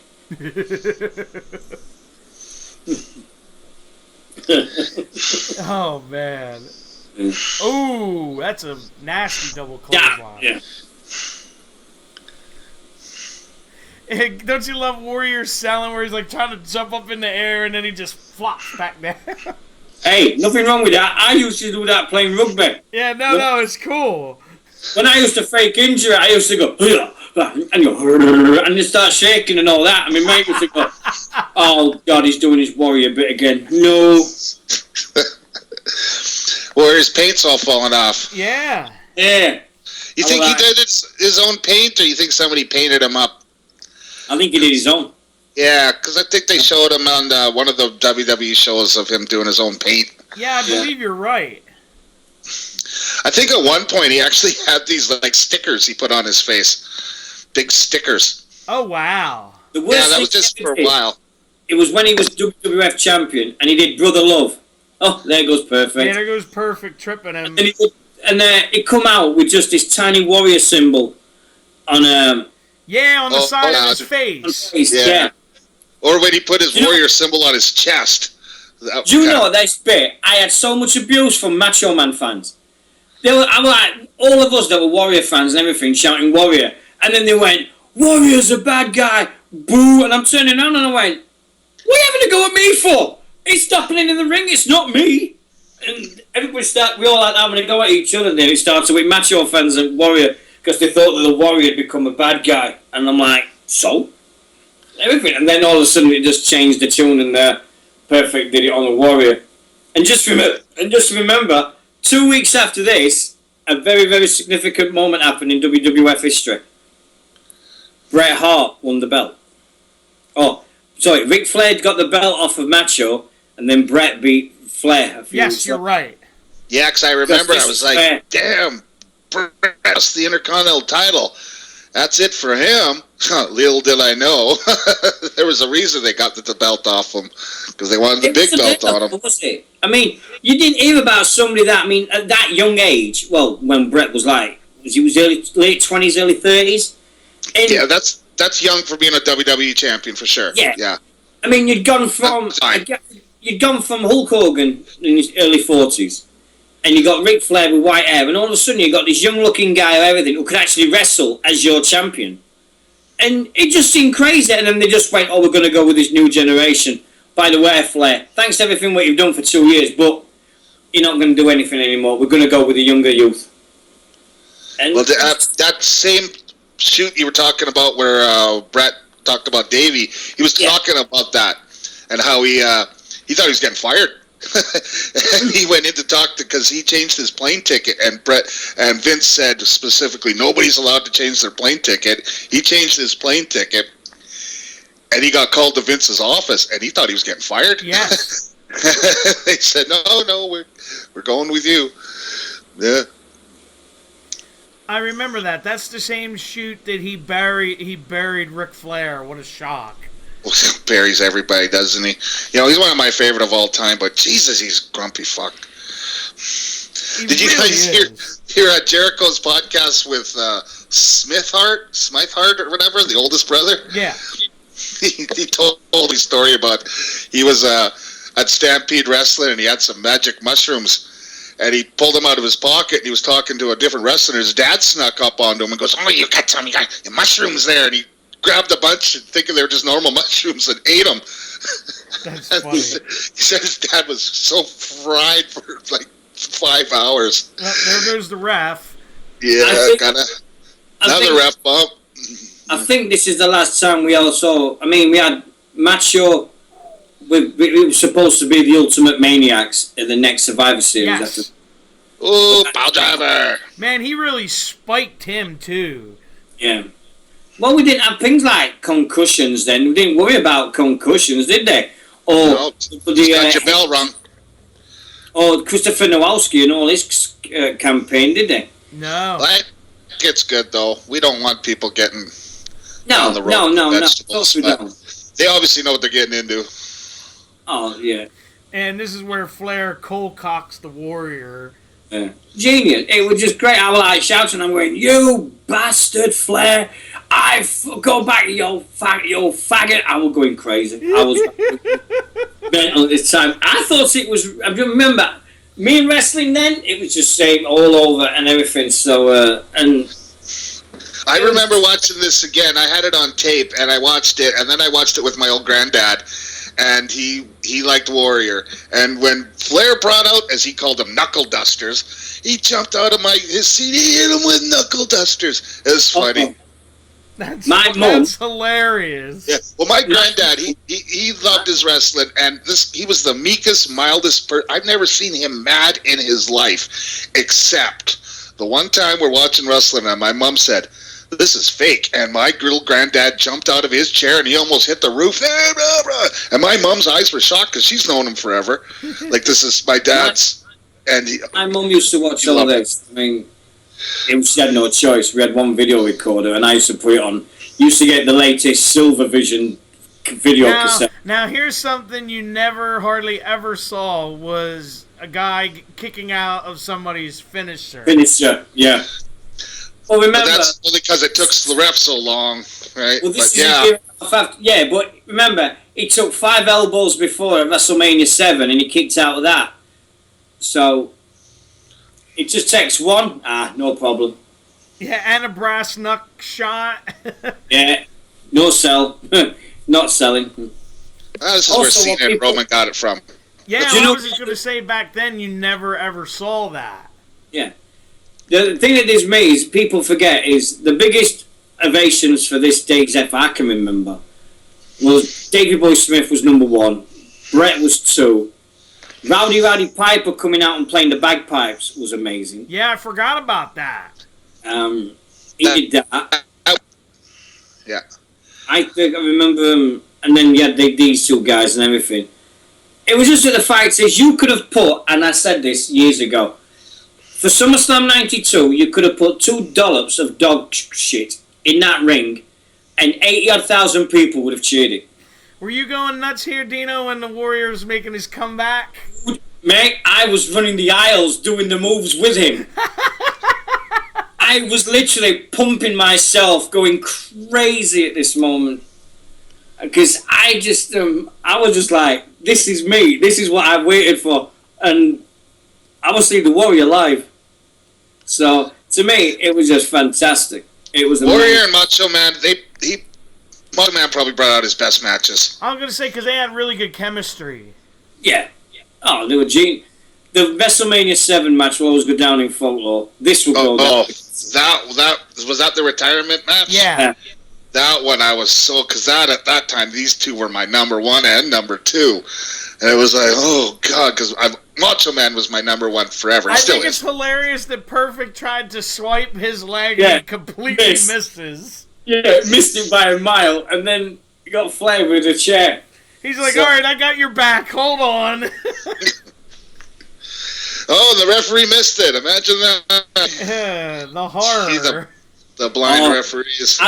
You know when you hear about the British indie shows over here, there's some the poor referees that do it over here. I think they've got the hardest job in the world because there was a match a few months ago. It was a last man standing match, right?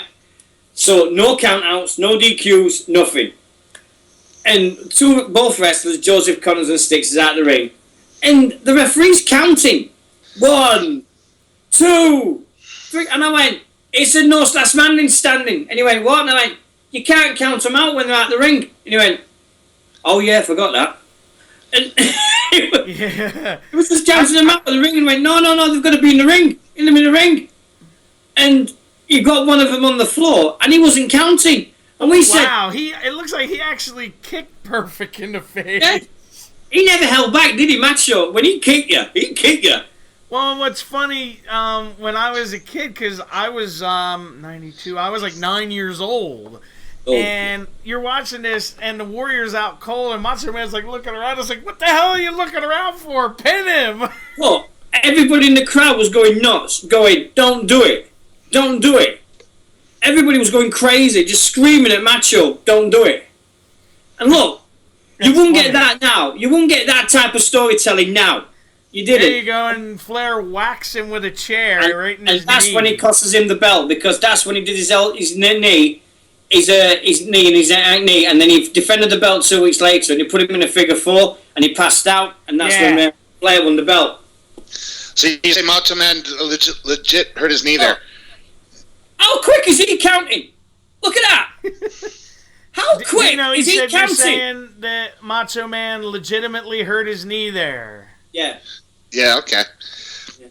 I used to have, like I said, I used to have this on tape, and I used to have buddies that hated wrestling, and I'd put on this match, and they'd go, oh, wow, and then I'd put on the next one, the Brett and Bulldog, and I'd have all my buddies quiet. They're like double wow. Yeah, they're quiet, going, holy fuck! If anybody wants to rewind that bit, you see referees now going, 1, 2. Yeah, like you're taking 10 quick? seconds. How quick did Earl Hebner count to 10 in that? Yeah, he's like, 1, 2, 3, 4, 5, 6, 7. He did the Sesame Street count. Yeah, 1, 2, 3, 4, 5, 6, 7, 8, 9, 10, 11, 12. He Yeah. did the Sesame Street count then. I love Sesame That's gonna Street. that's gonna be the quickest count to 10 I've ever seen in my life. Now here comes said- the Warrior grabbing the chair. Oh, go on, chasing back to the thing. Yeah, SummerSlam 91 and 92. Did it 2 years in a row. Look at that. And look at him. I'm amazed because you got to figure he's tired and he's like booking it, running. Well, he knows he's done. I was going to say he knows there's a cold beer back there, but that's not. Warrior probably didn't, did he? No, not at all. He was a health nut, wasn't he? So health nut with all the steroids at the time and the HRT. Well, I don't think they really knew it back then. It was like smoking back in the day. People didn't know. I agree with you. You did it, and nobody knew any better. Yeah. You either did it or you weren't in wrestling. Put it that way. I think the Warrior had his best outfit Warrior ever had was 7. WrestleMania 7 when he had the trunks and it said, "This means much more than this." And he had the picture of the belt on his back and he had that message around it, and I thought that was the coolest outfit ever. And he had the cool jacket that he came out with that one side was him and one side was Savage. Yeah, it was great. You remember that, Lance? Oh yeah. I don't remember the outfits and stuff, but I do. No, I just remember that one because it was so cool. Well, no. Once Dino mentioned it, I remember it. But God, look at the terrible shell suits that people are wearing in the crowd. Man, the 1990s have got a lot to answer for. Really are. And then it's funny because I just noticed there was like people waving the American flag in the background. I'm like, really? Oh yeah, they're trying to be. They got the American flags out, everything. I mean, all the bootlegger sellers after this were crazy. They were selling anything with the American flag on. They were selling £10 t-shirts. Get your t-shirts here, £10. And I bet you they sold like crazy. Oh yeah. Oh no, sorry. In them days it was £5. It was the official t-shirts was £15 in the arena. Outside, they were selling them for £5. And they were like, get your t-shirts. But the problem is, once you've watched them t-shirts, the bloody design fell off. Yeah, so bootleg was. You're left with a blank t-shirt. Yeah, you know what? Now that I'm watching this, you can tell he's legit hurt because he can't like stand up. He's selling it good. He's in front of a crowd. He's selling it. The thing about it is, we don't know. It was so back then. Yeah, back then you never knew. Yeah. Never knew because everything you saw like that always hurt. He's really hurt. Yeah. Okay. Nowadays a guy's limping like, and then five minutes later he's jumping off the top rope. My mum's the reason I was in wrestling because she used to watch it, and when she was okay with the British scene, and then we saw the American scene. They had on ITV. They showed us the WWF one Saturday, and then that just killed British wrestling on the TV. And then when I started getting the videos on the Sky TV, my mum was hooked on this. She used to worship Brutus the Barber Beefcake. The simple reason, she used to watch him cut hair every match and go, "Hey, he's cutting hair. Oh my God, look at that!" And I'm like, "Oh God." But my mum, God rest my mum's soul, she worshipped Hulk Hogan, Brutus the Barber Beefcake, and she loved the fact there was so many people watching wrestling. She says, "Oh, we'll never get crowds like that over here." Guess what, Mum? We are. We're getting them now. And she used to love it. That jacket that Perfect wore in this, it's the same jacket that Kurt Hennig wore, that his son Joe wore at his Hall of Fame ceremony years later. Oh, that's cool. Because he had Mr. Perfect on the back, and he had all the diamonds, and this was the first time he saw it.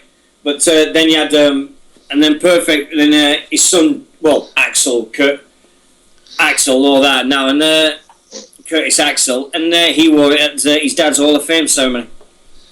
All right, guys. So the next bubble we're gonna hit, it'll say Undertaker wins by disqualification. Oh God! Yeah, it'll just be the end, and just hit to the bubble and then hit pause. You should see Undertaker standing over top of Kamala. Yes. And then we'll when we hit play, we'll we'll still talk about that last match because that was pretty damn good.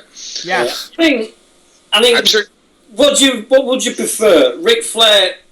I mean, look, when Ric Flair was in WWF in the early 90s, do you think he just went up there because he just said, "Look, I just want to see what it's like up there and everything," and then he just went back to WCW, a better wrestler or with the promos? Because can you teach Vince McMahon trying to teach Ric Flair how to do a promo? Yeah, that'd be a disgrace.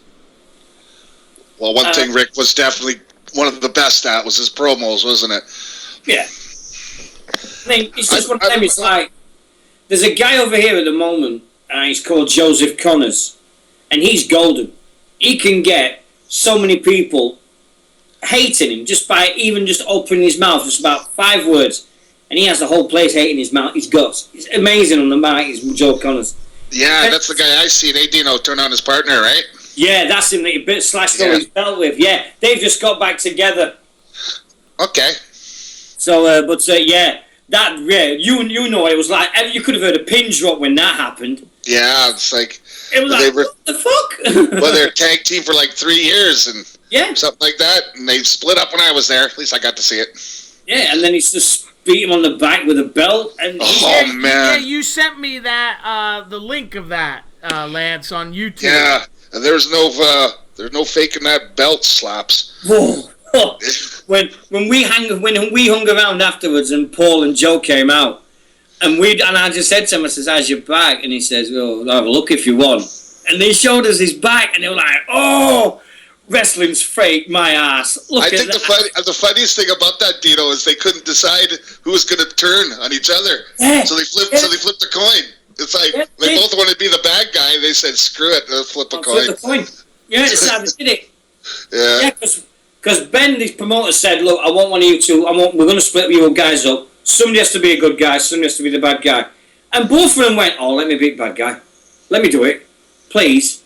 Please. And none of them wanted to be the good guy. And he just went, okay, flip the coin. It's crazy, the fact that you could have had Joe Connors as a good guy. And he's never been a good guy in Southside. He's always been a heel. And he's fantastic. Some guys sometimes are just born to be heels and not be good guys. Exactly. Or guys the opposite, like Ricky Steamboat. Yeah, you'd never see Steamboat being a bad guy. Or Warrior. Yeah. Which you prefer? Macho Man as a heel or a face? Heel. Oh, heel, obviously. Yeah. I used to love it when he was a heel and he'd be all hurt and he'd put Elizabeth in front of him. Yeah, but who would you put him with as his manager? Because of who we had, I would have Sensational Sherry. Yes, I would too.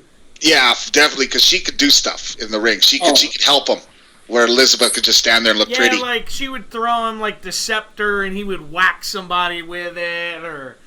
And she was one of the best women's wrestlers ever. And she was tough, man. Yeah, she could go with the guys. I think the best I saw with Sherry was when she was DiBiase. Yeah. I love that. When DiBiase split from Virgil and they put Sherry with him. Yeah, it was at WrestleMania 7. Yeah, and then you put Shawn Michaels with Sherry. Oh, God. She just had this knack of being with right wrestlers at the right time. And Shawn Michaels loved Sherry to pieces, didn't he? The way he talks about her and everything, she did for his career. She just seems like a cool chick you just want to hang out with, go have a beer with. She's like one of the guys, right? Well, you don't have to worry about swearing around her. Yeah, she left WWF and then she went to manage Harlem Heat in WCW. You're crazy. Oh, she's brilliant. Loved Sherry to bits. Really did. Didn't like it when Elizabeth beat her up because I was Elizabeth's side. Well, the question I'm going to ask you two is, did you cry when Elizabeth and Macho Man got back together? Did I cry? No. No, I don't think so. I will say yes, and for one reason. I was like 8 years old. I did have a tear in my eye, I admit it. I probably did. I don't know. I'm just going to say I don't know, but I probably did. If you put the 10 most emotional moments in WWF history, you've got to put that as number one. Easy. Number one, the reunion of Macho and Elizabeth. Easily. That main evented a pay-per-view, didn't it? The wedding. Yeah. SummerSlam 91. A match made in heaven and a match made in hell. And that was my first pay-per-view I ever watched. All right, That was my very first one I ever saw. I didn't get pay-per-views back in the day. What my girlfriend's dad got the pay-per-views, and he would tape it, and then as soon as the pay-per-view was over, he would bring it over. So I got it the same night, but not live. I've got a friend. Still. A friend of mine, he got it on tape, and he just says, "Oh, I've got this tape at WWF," and I went, "What the bloody hell's that?" And he goes, "Oh, it's about that big wrestling weight Bulldog, British Bulldog," and I went, "Oh yeah." And I remember the British Bulldogs, of course, and then I said, "Can I borrow it?" And I took it home for the weekend. I must have watched it 6 times over the weekend, and my mum and my dad just was hooked on it like me and went, "Can we get some more of this?" And I went, "Well, we'll get Sky TV, we can watch it every week." And that was it, it was sold. And that was it, gone, boom, that was it. Four times a year, pay-per-views, there was it. Royal Rumble, Mania. I think the very first one I saw was WrestleMania 6. I think SummerSlam 91 was mine. My first WrestleMania I saw properly was WrestleMania 8. And yes, I did go mental when the Warrior came out. Yes, okay. First one I seen was Mania 1, but I didn't see it live. I seen it about a week later. A buddy of mine's dad that's what the big giant satellite dishes were out there. Yeah, and it was on about 2 weeks later. I didn't know who won, so it was all new to me. So it was live to me. That's all that matters. Yeah. If I take a photo right now, I'll take a photograph of my satellite dish, and you can see my neighbour's one at the bottom of the garden, and the difference in sizes is unbelievable. I'll just send you a picture of this on Facebook. I'll send it you. It's great.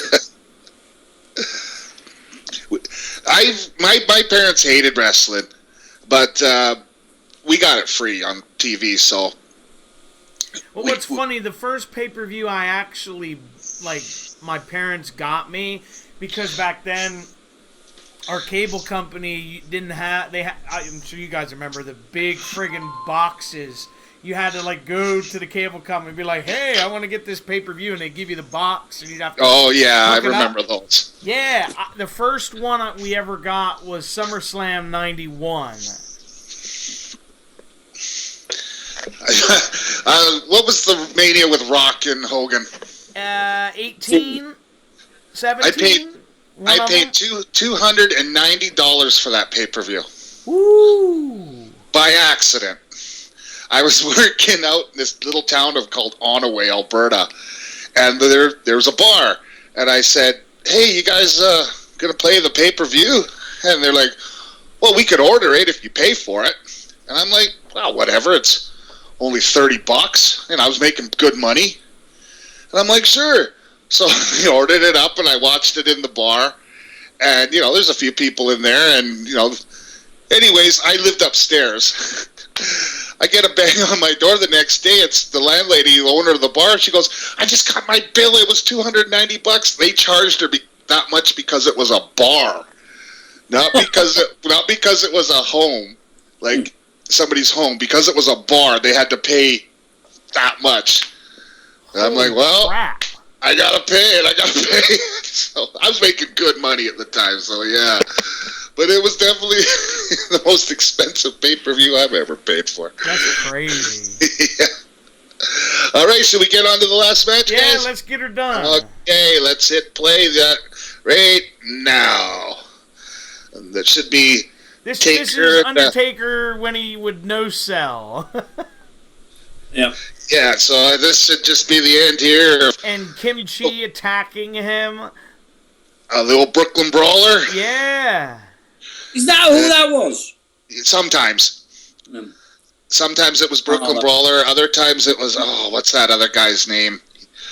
I can't remember. But Kamala from deepest, darkest Detroit. I actually, have you seen him lately? I feel bad for him. Yeah, I do. Yeah. Yeah. He's a real bad diabetic and lost both his legs. I thought it was just his feet. I thought he lost his I think he's amputated just below the knees. Okay. Oh. Yeah. But he's happy. He says he has no regrets. Hey, that's all that matters. Yeah. And this has nothing to do with Kamala, but there's a guy in my sister's old friend. We used to call him Fat Jack, and he was a big fat guy. And he had diabetes. That's what everyone called him. He didn't mind. Well, he had diabetes, and he got his legs cut off. And my mom said, "Oh, did you hear about Fat Jack? He lost 150 pounds." And I go, "Well, of course, Mom. They cut his legs off." Oh my God! And she's like, "Oh, I never thought about that." Kind of sad, but whatever. Well, I'll tell you something funny. I had told Lance this before I got a hold of you, Dino. While I'm doing this, my mom texted. I texted her and I said, "Are you going to the bet on the horse race today? Because in the States, Dino, is the Kentucky Derby." And she goes, "Well, if you would have answered the damn phone, you would have known by now." And I was like, "Well, I can't. I'm doing this." And she goes, "Yeah, good excuse." I used to love The Undertaker is when he got up like that. Yeah, that was cool. I actually liked him much better when he was a heel. Now, is that hair ginger or red? I'd say it's red. Yeah. He came to the ring with the hearse, with the big long hearse. Yeah, I remember that. Everybody remembers the big entrances for Wembley because the walkway was so long. They did all these great entrances for SummerSlam. It was fantastic. And then what's funny, you talk about gimmick matches, Dino. At the next pay-per-view Survivor Series is when they had the first casket match. Yeah. I wonder who came up with that. I wonder if it was Taker or... And I remember watching it. They did these. If you're watching the promo with Davey Boy Smith right now, yeah, they did all these promos the day before the pay-per-view. Okay. They didn't do them on the day. This is the first time Brett saw Davey in 2 months when he did this and when he finished his pay-per-view. That's wild. He didn't know, but if you look at his eyes and everything, and there was the first time they met up in 2 months. He just returned everything, and Davey Boy was in bad shape, and even Vince was saying, "Is he really going to do this? Is he really going to be up for this?" I remember because Brett said Davey told him he hadn't slept in like 3 days. Yeah. I've been there, but I didn't have to go wrestle in front of 80,000 people. For like what? Would they wrestle a good 20, 30 minutes? Yeah. Easy. The thing that does me with this is, when we was at SummerSlam in the crowd, we didn't see all these. We didn't see. I was going to ask you that if they showed you the pre-tape stuff. We didn't see any promos. We didn't see any of the build-up for the videos, anything, because they didn't used to do it in them days. They used to just show you the matches, and if you was live, you got to see the matches. You didn't see the promos. You didn't see anything like that. It was just I think I didn't. There was no big screens there. Were there, Dino? I don't think I seen any. There was some screen. So you guys just hung out till the next match? Well, we got drunk. Really, here we go. Yeah, and we just got absolutely shit faced, and that was it. And I'm 23, so there you go. I'm 23 years old and thinking that all right, let's get out and have a great time. And I had a fantastic time.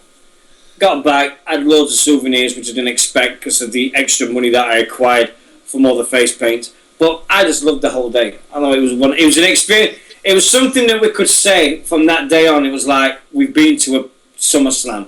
We've done SummerSlam. Yeah, like nobody can ever take it from you. No, it was the fact that there was 80,000 people in one place, and we can say, at that point, it was the second largest attendance ever because there was only WrestleMania 3 that had a more bigger attendance than that.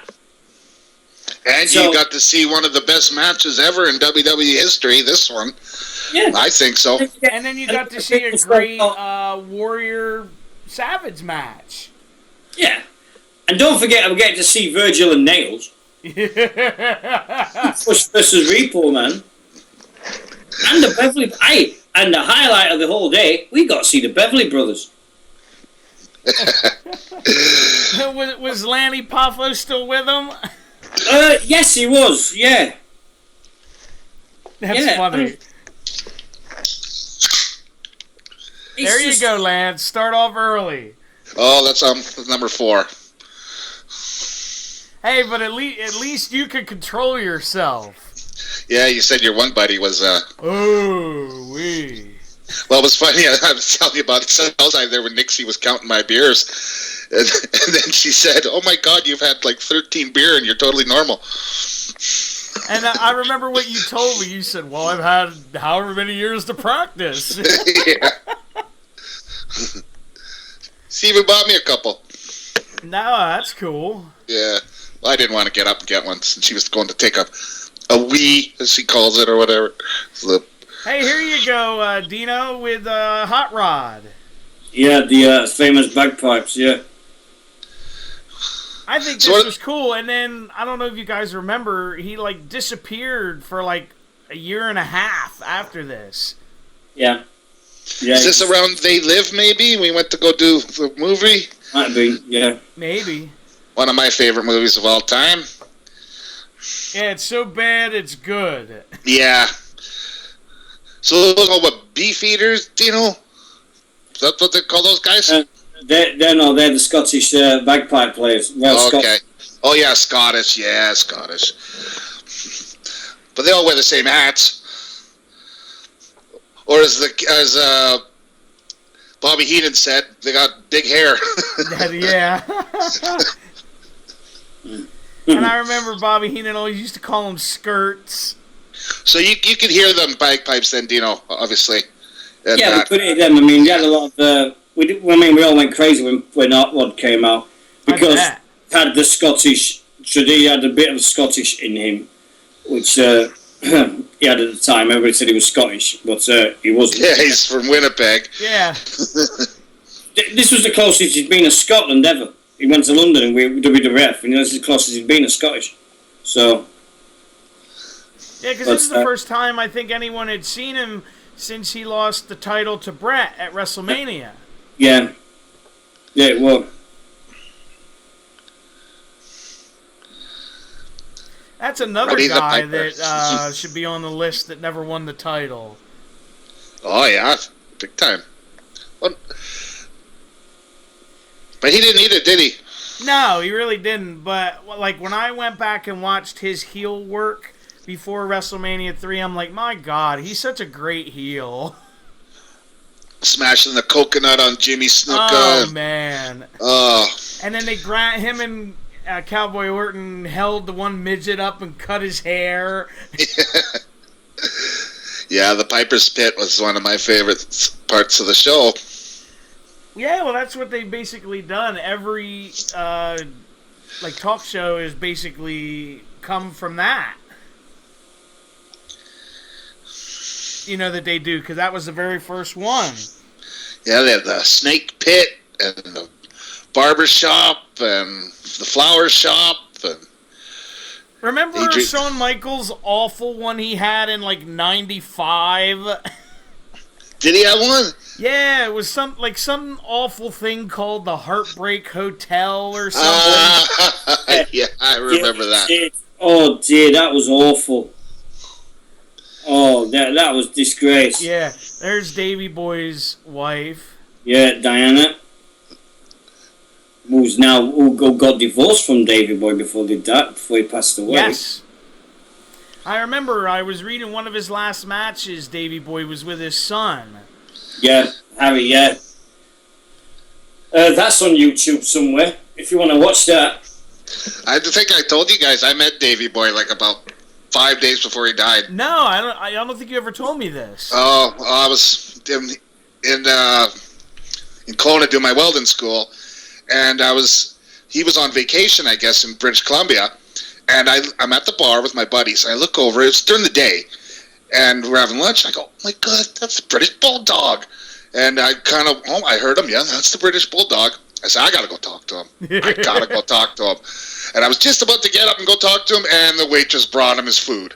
Oh, and I'm like, no. I ain't gonna bug him now. He just got his steak and whatever. So I'm sitting there waiting, and my buddies are like, well, let's go. I go, take off. I'm staying. And I stayed, and waited till he done his food. I went up, and I said, hey, what do I call Mr. Smith or something? I just want to say thank you for all the years of watching you. You're one of my favorites. He looked at me, big giant smile, put up his hand. Well, thank you, mate, and gave me a handshake, and I was like, yeah.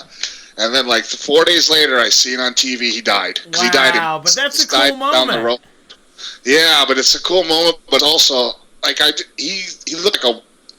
There's no way you would have thought this guy's gonna have a heart attack in 3 days, 4 days, right? Like, who knows they're gonna have a heart attack? But man, I still get chills thinking about it. I got chills right now thinking about it. It's about this time of year as well, because he died. I think it was May 2002. Yeah, I did Invermore, BC, which is just outside of Kelowna. So I started British Wrestling Radio, and we did the 10th anniversary of his death on a show. And that was one of the longest ones I ever bloody did, because we had so many people on it. That was a good show, Dino. I liked that one. You didn't like it, but I really liked it. 3 4 hours long. Yeah. Crazy. Absolutely crazy that time. And I hardly ever spoke on it. It was everybody else getting their feelings. We had Matt Boone on it. Matt Boone from that TV show, that radio show that doesn't exist anymore. Hey, it's Damon back next week. I heard it. Here you go, the Bulldog coming out with some person waving the flag. Some person. That's Lennox Lewis. I'm messing with you. Best Canadian ever. He's Canadian. Oh wait, he's British. Shut it, yo. He won the Canadian gold medal in boxing. He's Canadian. He was born in West Ham in London, so he's British. I didn't know. I almost didn't recognize him. He's so skinny. He only just been a professional boxer a few years, a pro boxer a few years. He just won the European belt after this. So I did like a double take. I'm like, he did this for some publicity for Sky TV. Oh, okay. Okay, that was the year that Lennox Lewis won the gold in heavyweight boxing for Canada, and Ben Johnson won the gold in running. And well, that didn't last long, and all the Americans hated us. Because those were their two things: heavyweight boxing and 100 meters, and we won them both. Wow! What happened? Ben Johnson failed a drugs test, and he was found still running his way back from Seoul, Korea to Canada. He was still running. Hey, they all would have failed if they did it right. Yeah, they're finding out all that. We're all Chinese now, aren't they? They've got all that Chinese bloody scandals and Russians and everything. So it's just so weird to see Lennox Lewis there. Without the dreads too. Yeah. Dreads forever. The British Bulldog. Maybe him and Davey made a deal where he's like, you can't wear the dreads. I'm doing that today. Yeah. Well, it was he used to get them done before he went out and did it. It used to take him about 7-8 hours to get his hair done. Holy crap! So that's why he cut all his hair off. When he went heel with Diesel in '95, I think it was. Yes. Because it was right before. It was right before Diesel fought King Mabel. Yeah, SummerSlam '95. Ooh.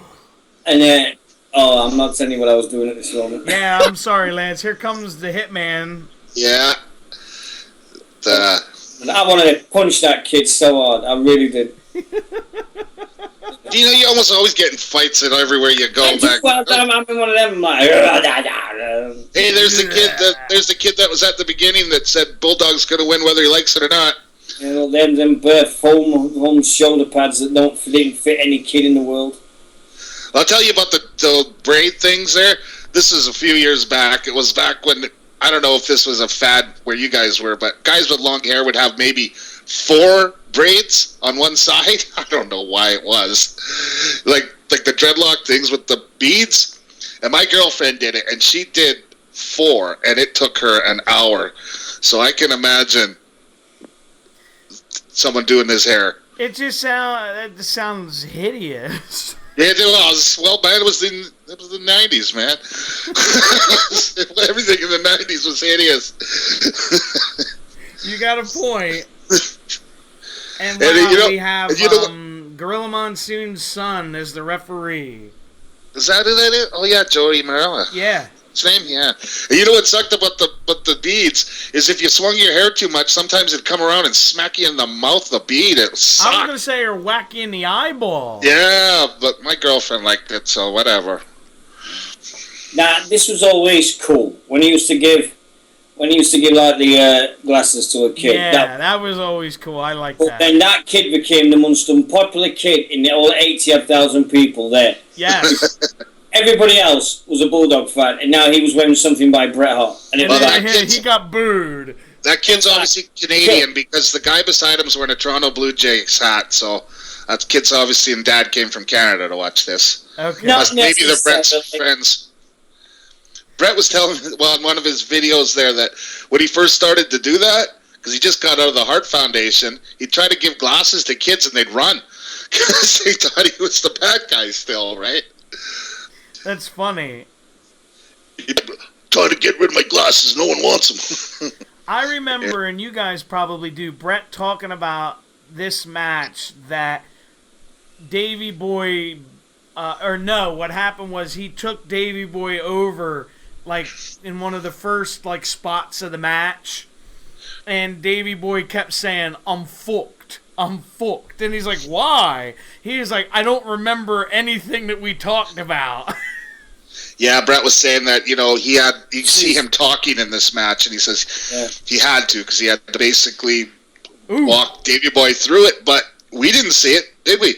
No, I don't even remember. We would have known it unless Brett said so. I think what it is like, because we were so much younger, we remember watching it, is we didn't realise how much went into this match before, and we did what was happening behind the curtain, because all we saw was what was happening. We were so young, we didn't care. That's it, we didn't care. And I think through such things now as social media, the internet, and things, it's took away that innocence of the business. I agree. It's took away from us, because before, how many times did you used to watch wrestling and be shocked at who showed up on Raw or SmackDown, things like that? Now, through WZR, through all these other wrestling websites, they take great pleasure in telling you who's behind the scenes. Oh, we've got a picture of someone behind the scenes. I think it's destroyed the business in such a way that we can never get it back. And as much as I love the way it happens is, don't get me wrong, I do like to see spoilers. I'll read them, I've done that. Yesterday, with the releases, it was great to see that. But at the same time, it's just took us away from the innocence of what we had when this was live. When it was like, it's I can't believe 20 years ago, we didn't even know what the internet was. And then all of a sudden, the NWO would have never worked now. Because somebody would have put out and said, oh, by the way, Hulk Hogan's turning heel tonight at WCW. What I was going to say, Dino, is it's almost like in '92, like when no one knew the Warrior was coming out. It wouldn't have been as big of a, like, oh my God, you know what I mean? Yeah. Yeah, exactly, because as soon as you saw the Warrior, I mean, at WrestleMania 8, when he came out, nobody knew he was there.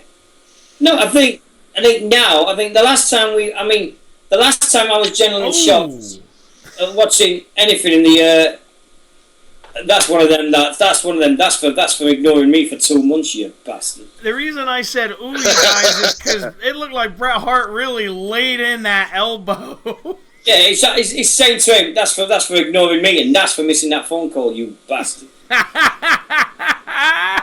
You know what bugged me about this match, and it's minor, and it's nothing they could do about it, is the back of Davey Boy's trunks got flipped over, and you see that white? Yes.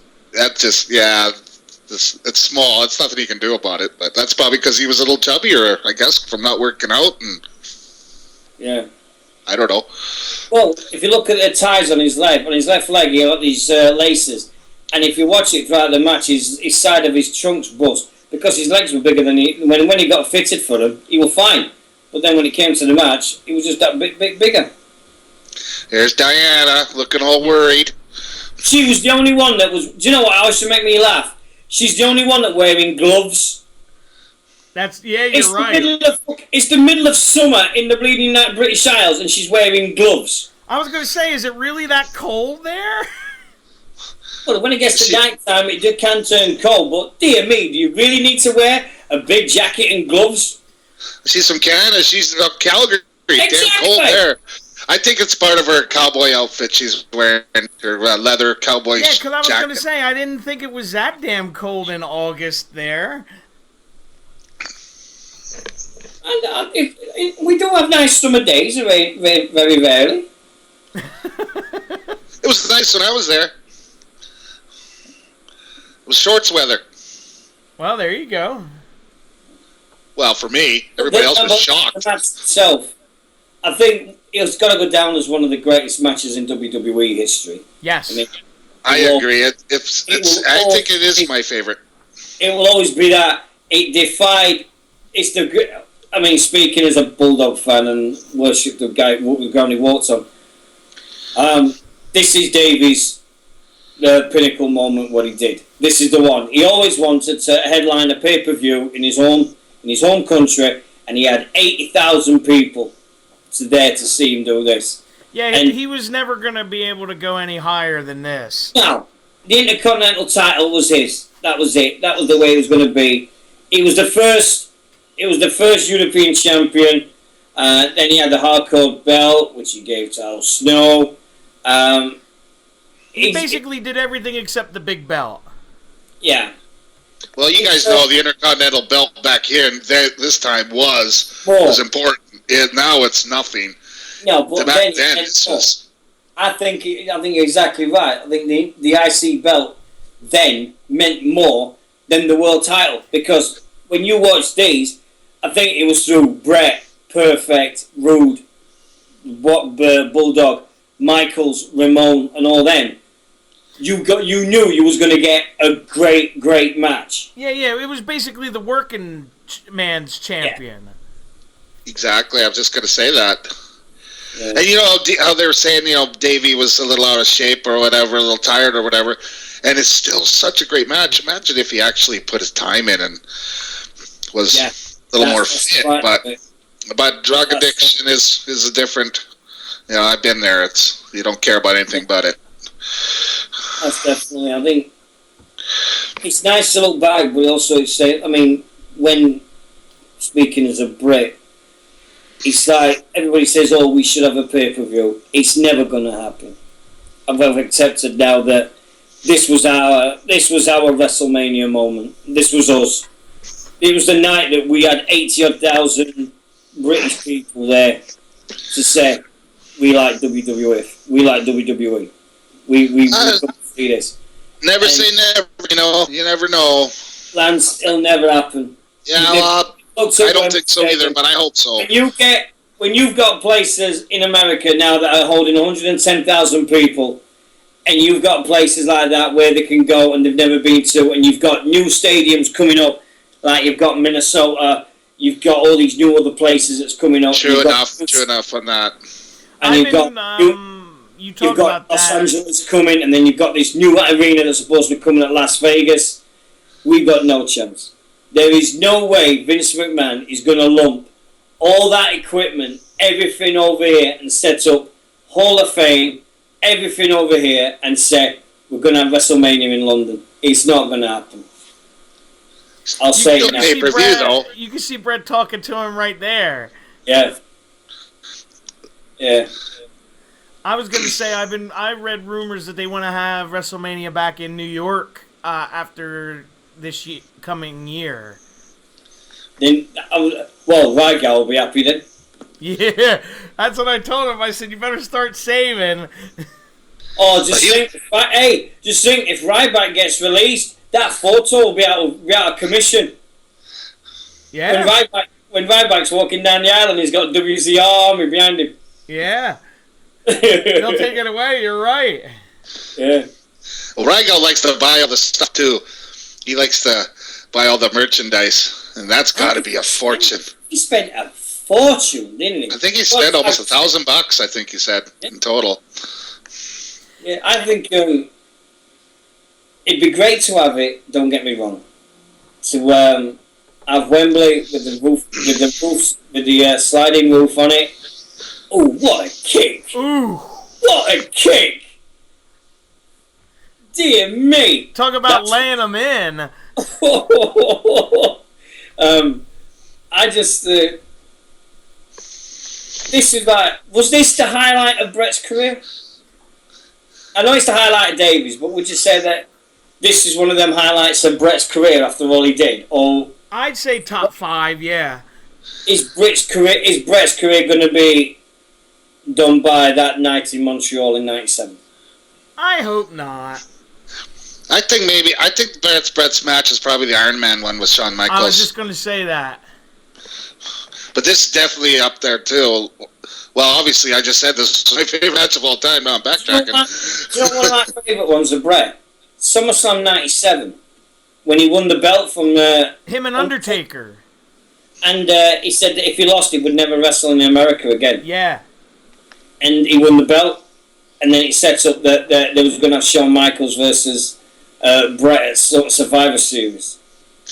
And one that's of Brett's best matches. And you wouldn't really think it was with the 1-2-3 Kid. Yes. Yeah, that one on Raw in '94. Yeah. See, that's how you do it, Enzo. That's how you slide towards him. There you go. Show that to Enzo. Yes, we'll send a clip to him. Yeah. Yes, Enzo, this is how you slide. Well, he got taught this. Do you think he's going to have some, until he actually does it again, do you think he's going to have some doubts in his head? It's possible. You think, I bet we won't see him wearing those running shoes anymore. No, I see Rusev has gone back. Rusev has gone to normal wearing wrestling boots now. Remember, he went from no shoes to them little trainers, and now he's wearing full wrestling boots.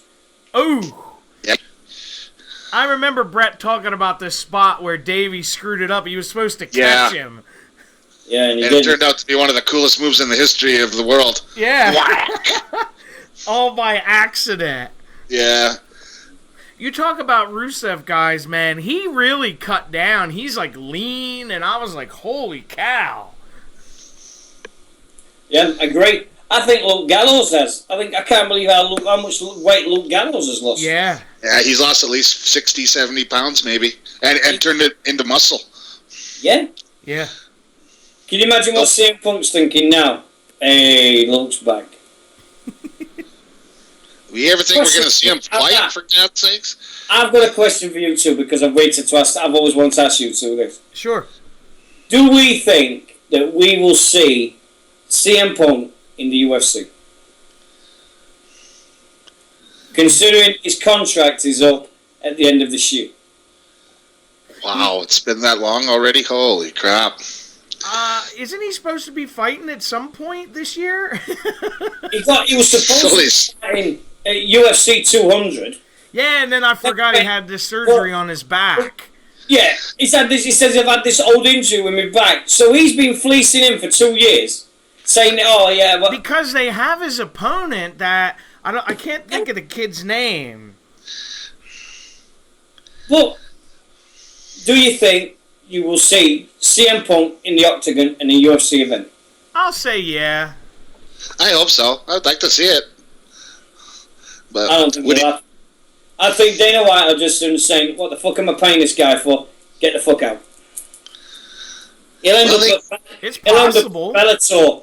He'll end up at Bellator and fighting Kimbo Slice or something like that. Nice drop kick from Brett. He always has a great drop kick.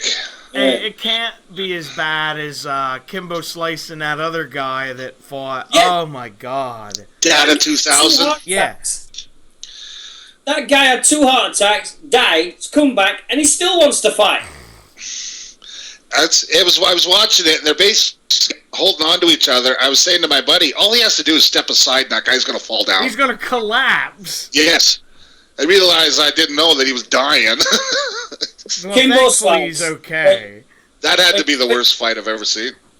When you put Kimbo Slice in the Ultimate Fighter, and Quinton and Rampage picked him first, and he thought, "There's my number 1 pick. He's going to be badass." And he went, "Oh." And you could see Jackson going, "What the fuck was I thinking? What the fuck was I thinking?" And it was Slice was so terrible. And they gave him a couple of matches at UFC, and he went, "No, we don't need this. Bye, go." Snap suplex. I was going to say, it just reminded me, Brett was obviously complaining about how like they don't switch things up in WWE and how they need to like make things like different with some stuff. And I chuckled because I said, this is coming from the guy that had the exact same moveset every single time he made his comeback. Nothing wrong with that. Yeah, it works. You gotta go with what works. Yeah, it just made me laugh. Yeah.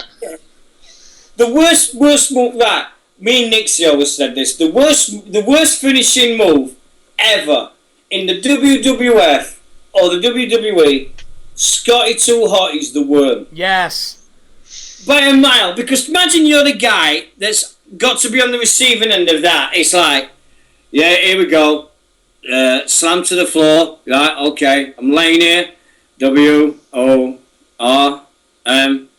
Boom, boom, boom. And he hits with a shit elbow. Yeah. The fuck's that about? And that was a finisher?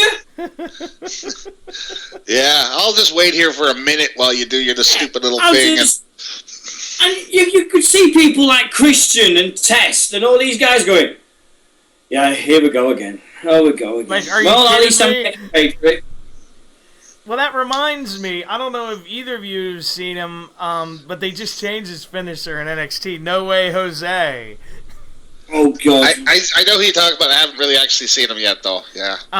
His very first match, he used like a punch to the face as his finisher, and then I watched him. He was on this week's NXT, and now he has that move as a setup to his finisher. It's like a full Nelson into a rock bottom. Okay, yeah, punch is your finishing. Okay. Yeah, I was like, what? Isn't that supposed to be illegal in wrestling? Yeah. Yeah, I was just like, wow. And then what's comical, I was trying to tell you yesterday, Dino, Alex Riley got released, and he's wrestling in the main event on NXT this week. Hey, great. Hey, guys, you realise today's Owen Hart's birthday? Yeah, I saw that. Yeah. That's Another wild. one of the best ever. Yeah, I think I'm saying this now. The only way you'll put Bulldog in the Hall of Fame is with Owen as a tag team or as a Hart Foundation. Yeah, you have to. I'll take that. I'll put if you wanted to put a faction in, and it's the way of getting Davey Boy Smith, Owen, Brian Pillman, and you've got Liam. It's a travesty they've not put the Anvil in the Hall of Fame. Yes. Because look at his contribution with the wrestling. As much as Brett did, he always had Jim at the back of him. Put the Hart Foundation. Then you've got Pillman in, you've got Owen, you've got the Bulldog, and you've got the Anvil. And I was going to say, and I'm not knocking the Anvil, but he's going to be on the list soon, not going to be here, because he's had all kind of issues with prescription drugs. Yeah.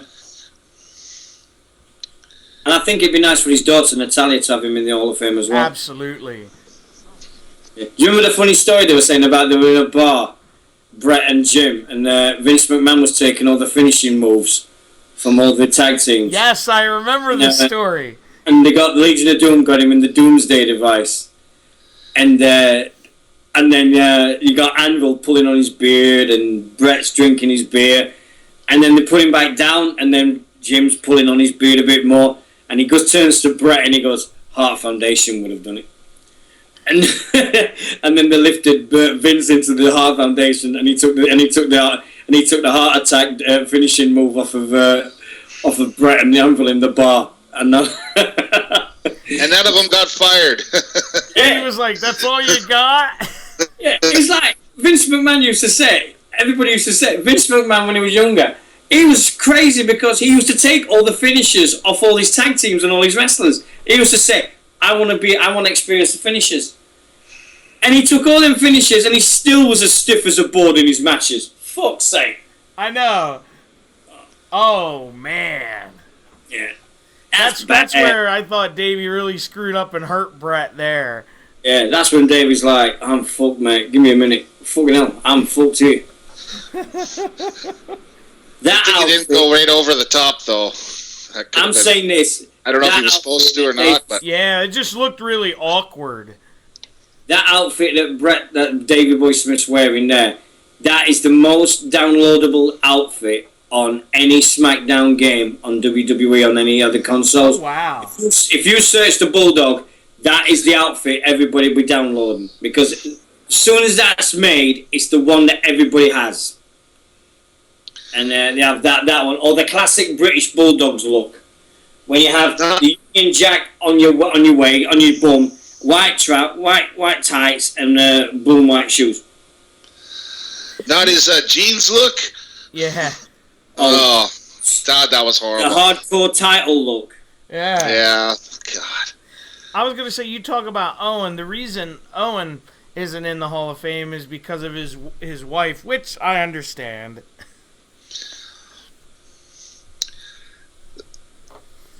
But the at least they were able to finally make like a DVD of Owen, you know? Yeah. Love that stall suplex. That's such a good move. Yeah, I love it too. Have you guys seen it? The Owen DVD. Yes, I saw it. I think so. Oh, yeah. It's From good. Dino's site that he's got, that whatever it is. Yeah, it's really good. That WWE. Oh! .org. Did I tell you guys when I outed Owen as the Blue Blazer? No. Oh, I went and seen the big wrestling in Vancouver, and it was Owen Hart versus Hercules. Well, no, Blue Blazer versus Hercules, and the Blue Blazer won. And it got to the end, and he's up on he's in the corner, and I yell out, "Take off your mask, Owen Hart!" Oh God! And I heard. As I heard, you could just hear people, "Oh, that's Owen Hart, that's Owen Hart." I could hear everybody go around the whole stadium, "That's Owen Hart, that's Owen Hart." He looked up at me, like you wanted to kill you. And I could see through his mask that he was not a happy man. And I just kind of slunk back in my seat, and I'm like, "Oops, sorry." See, you've got a history of party pooping, you haven't you? Yeah, sorry, Owen. Owen Hart, and you told everybody that Val Venus was live on Facebook on Friday night. Yeah, you well, got a history, Lance. Yeah, it's about it heel. I'm so glad no wonder you got thrown out of WCW. You spoiled everything. You knew it. You'd been in a time machine, hadn't you? And you knew everybody all the spoilers, and you were telling everybody the results, weren't you? That's you're not supposed to tell everybody that. Jesus, that's a secret. Yeah, there you go. I told you that confidence. Yeah, you went around in a blue telephone box, didn't you? Damn, I've been outed. You got me. No, seriously, I should have been thrown out of WCW. Walking down the stairs as if they got no care in the world. No, God, Ben. Yeah, I mean, that had to hurt the way he crossed him. Do you remember the old cage matches with that blue steel they used to have, and didn't have the iron mesh ones? Yes. The Brett versus Owen cage match. Yes. When you had that was epic. That one. I don't miss the blue those cages up because it took them like 30 minutes to put it together. Suplex. I think I'm a little behind you guys. No, you're all right. Yeah, well, with my net, I lose about a second every minute. It's with the little, but I can't bitch about with the price. Nah, you can't. Did I tell you about when what a double clothesline. They double charged me for the net. This was when I first got it, and so I sent them an email saying, "Hey, you guys double charged me," and so I got 3 emails back from 3 different people with 3 payments. Back to my PayPal. Hey. Yeah. Can't beat that. No, who's ever running the emails don't know what the hell they're doing. I was happy with it. Yeah, it's... and definitely. Brett's got him in the sharpshooter. Sharpshooter, yeah, there you go. And here we go, David. Crawl, mate. Go on, crawl. Crawl, mate. Go on. We're all going like that, going, "Come on, David, for Britain, for Britain." I bet. All the brats are going, "Tap, make him tap." And going, "Shut up. Shut up." I forgot because you were with all the 100 and some odd. Yeah, all the Brett brat clan. Yeah. Yeah, I didn't give a monkey's mate. She's got gloves on. Why would a Canadian person in London wear gloves in the middle of summer? Why would you do this? I should have asked her when she was on the show. I should have asked her that. But I was just so. Oh, there we go. 2. There we go. 3. Right out of nowhere. That was such a surprise, wasn't it? But I like the finish because you weren't like expecting it, you know? Yeah. How many green bleeding hands did they sell at that event? Look at that. There's no way Brett's getting out of that. Davey could have held Brett down in that hold probably for a minute. Yeah. And then after this, it all kicked off with the human growth thing, wasn't it? You had Davey and Warrior was the scapegoat. Yeah, it was right before Survivor Series. Yeah, a couple of weeks, yeah. And Davey dropped the title to Shawn Michaels. Yeah, the Saturday night's main event. And then he got fired, and then the Warrior got fired as well. I forgot all about that. And then Davey went to WCW and feuded with Vader. Yeah, and he was on his most famous bit in WCW, the Shockmaster. Yeah. If you watch it back, you can hear Davey going, Yeah. on his ass. Yeah, that was funny. I was watching that live. I'm like, I don't think that was supposed to happen. God. And I'm like, hey, there's Tugboat. I think when Davey went to WCW, he was tagging with Sting. It gave him the main event. They gave him the main event status that he craved for, and that. But he was only there for like a year max. And then he came home to Britain and did a tour over here in early '94. I think it was like May '94.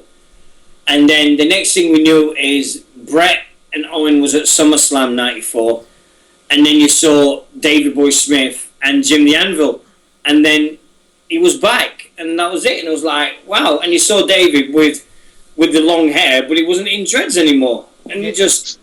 How big was that pop, when they did the hug there and the family thing here? We knew it was cool. Just crazy. Yeah, the whole crowd was just great because the crowd was 50-50. I'll say this to this day. It was 50 Brett, 50 Davey. Everybody was saying it. Brett milked it superbly, not to shake his hand. Oh, he did, yes. He really did. They really, really milked it.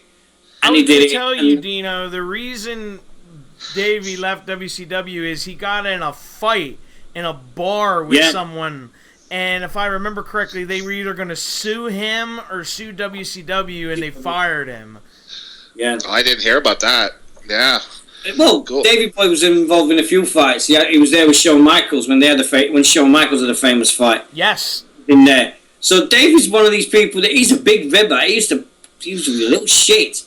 But you look at things and he's definitely one of the reasons of all time of the 90s. But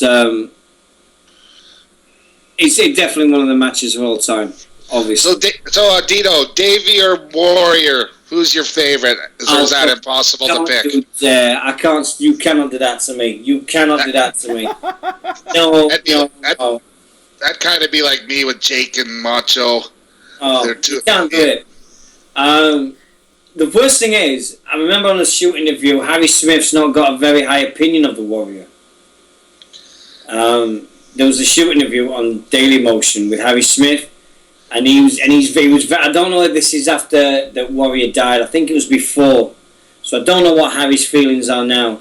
But he was saying that he hated the Warrior because of what he did to his dad, because it was the Warrior that squealed on David about the drugs and everything in the WWF. Oh, okay. So he kind of like took Davey down with him. Yeah. So it's like I'm not going on my own because David Boy, he does it more than me. So he squealed. So I thought it might have been that because of the trap. It took me. All I'll say is when this finished and there was everybody was like that. Lennox Lewis has got in the ring again. Look, Union flag, yay, yay, yay. And we're all there watching fireworks go off. And we just said then when we're going on, it took us 4.5, 5 hours to get there going down, but it took us another couple of hours plus on what we came down. So it was like 7, 8 hours. So I got back in my house about 3, 4 o'clock in the morning. Oh wow! Sorry, about 5, 6 o'clock in the morning actually. Sorry. Luckily I didn't have work the next day. Yeah, I was gonna say, because what time did the pay-per-view get done? Your guys' time? It got finished about 10, 9:30, 10 o'clock. Oh wow. So that was that. It was a good 4 hours. It was like watching WrestleMania 32. But with all the things that happened with it, I'm glad I went. It's definitely going to be one of them that I'll always say. It's one of them things you can tick off and say, I did that. Yeah, So, it's a memory nobody can ever take that I was from just you. gonna say that. Yeah, it's been. So I've had a lot of good memories this year so far. I've had an awful one this year with Chris. But if somebody had said to me when I started British Wrestling Radio that I would have been involved in a 45-man Royal Rumble, then I would have called a show. I would have announced the main event at a place, and then called the play-by-play on a Royal Rumble as well. I'd have said, "Get the fuck out of here! You are kidding me!" And I've been blessed with that. And you were a ring announcer too, right? Ring announcer, yeah, been ring announcer, everything, yeah, screwed up with the ring announcing. Yeah, it's on my page. The guy's name was T-Bone, but I got told that the main event was going to be between a guy called Mean Machine Mark Sanderson and Tyson T-Bone. So there I am in the ring, and I says, "Ladies and gentlemen, the first person to come out, here he is, all the way from Sheffield, is the Mean Machine, Mark Sanderson." Here he comes, Mark Sanderson. Dun, dun, dun, dun, dun, dun. Shakes me hand, he says, "You alright, mate?" And I went, yeah, great, cheers. And then I went, and his opponent, coming from Essex, Tyson T-Bone. What I said. Did the crowd start yelling, "You fucked up, you fucked up"? As soon as I said it, I looked straight at the referee and went, "Bollocks. Oh, shit." And he just said, T-Bone, eh? And I'm like, "Oh, don't do that to me." I got out of that ring so fucking quick, you wouldn't let. And I dived for my seat at the back of the place. And I just said, "Did you enjoy it?" I went, "Yeah, Tyson." And everybody's going, "Tyson T-Bone." I'm like, "Oh, shut up." Oh, breaking news. T-Bone has changed his name to Tyson T-Bone. Hey, you got to do it, though, Dino. Something we've never done. That's breaking news. Yeah, but all in all, I think 2016 for me has been shit. But it's for many reasons. But there's you had a lot of ups and downs, haven't you, for the last few years, Dino? But this is great. I've enjoyed this. It's been nice to come on somebody else's show and not and just chill out for the change. And it's really nice. And do it and be on YouTube at the same time. Thanks very much for this. It's been great. Well, we want to do another one, or 2 or 3 or 10. So yeah, we're going to play it by ear. We'll figure out, what we want to, pick next. We're hoping to maybe make it a weekly thing. Yeah. Well, if you're into it, if not, somebody always come on. Yeah, definitely.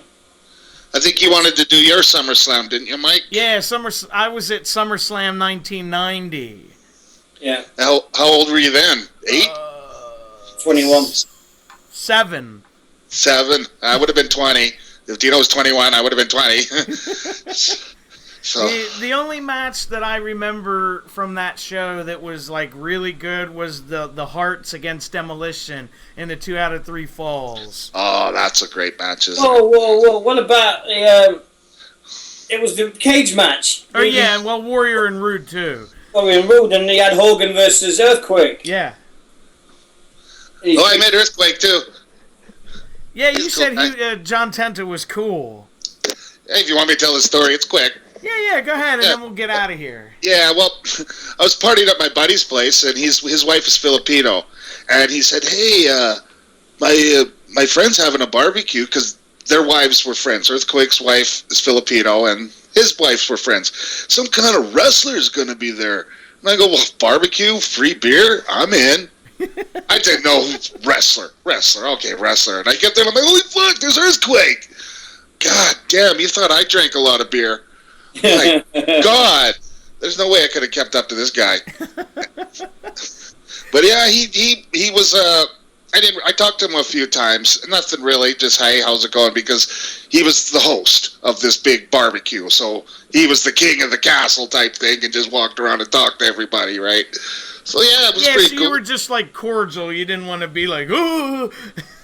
Yeah, I'm here. I'll eat your steaks and drink your beer. Yeah. You know, if he wanted to talk wrestling, but he didn't want to talk wrestling. This is when he was retired and all that, and I think it was about 2 years before he died or something. I'm not too sure, but yeah, like I said, you couldn't even see the beer can in his hand, for fuck's sakes. Jesus, it's like holding a beer. Oh yeah, that was fun. Right, I've got to go, guys. Unfortunately. Okay, that was great. Thanks, Dino. It's all right. We're going to get out of here, everybody. Have a good one. Don't forget to like and subscribe. We'll catch you on the next one. Yeah, take care, guys. Thanks a lot. Thank you. Right,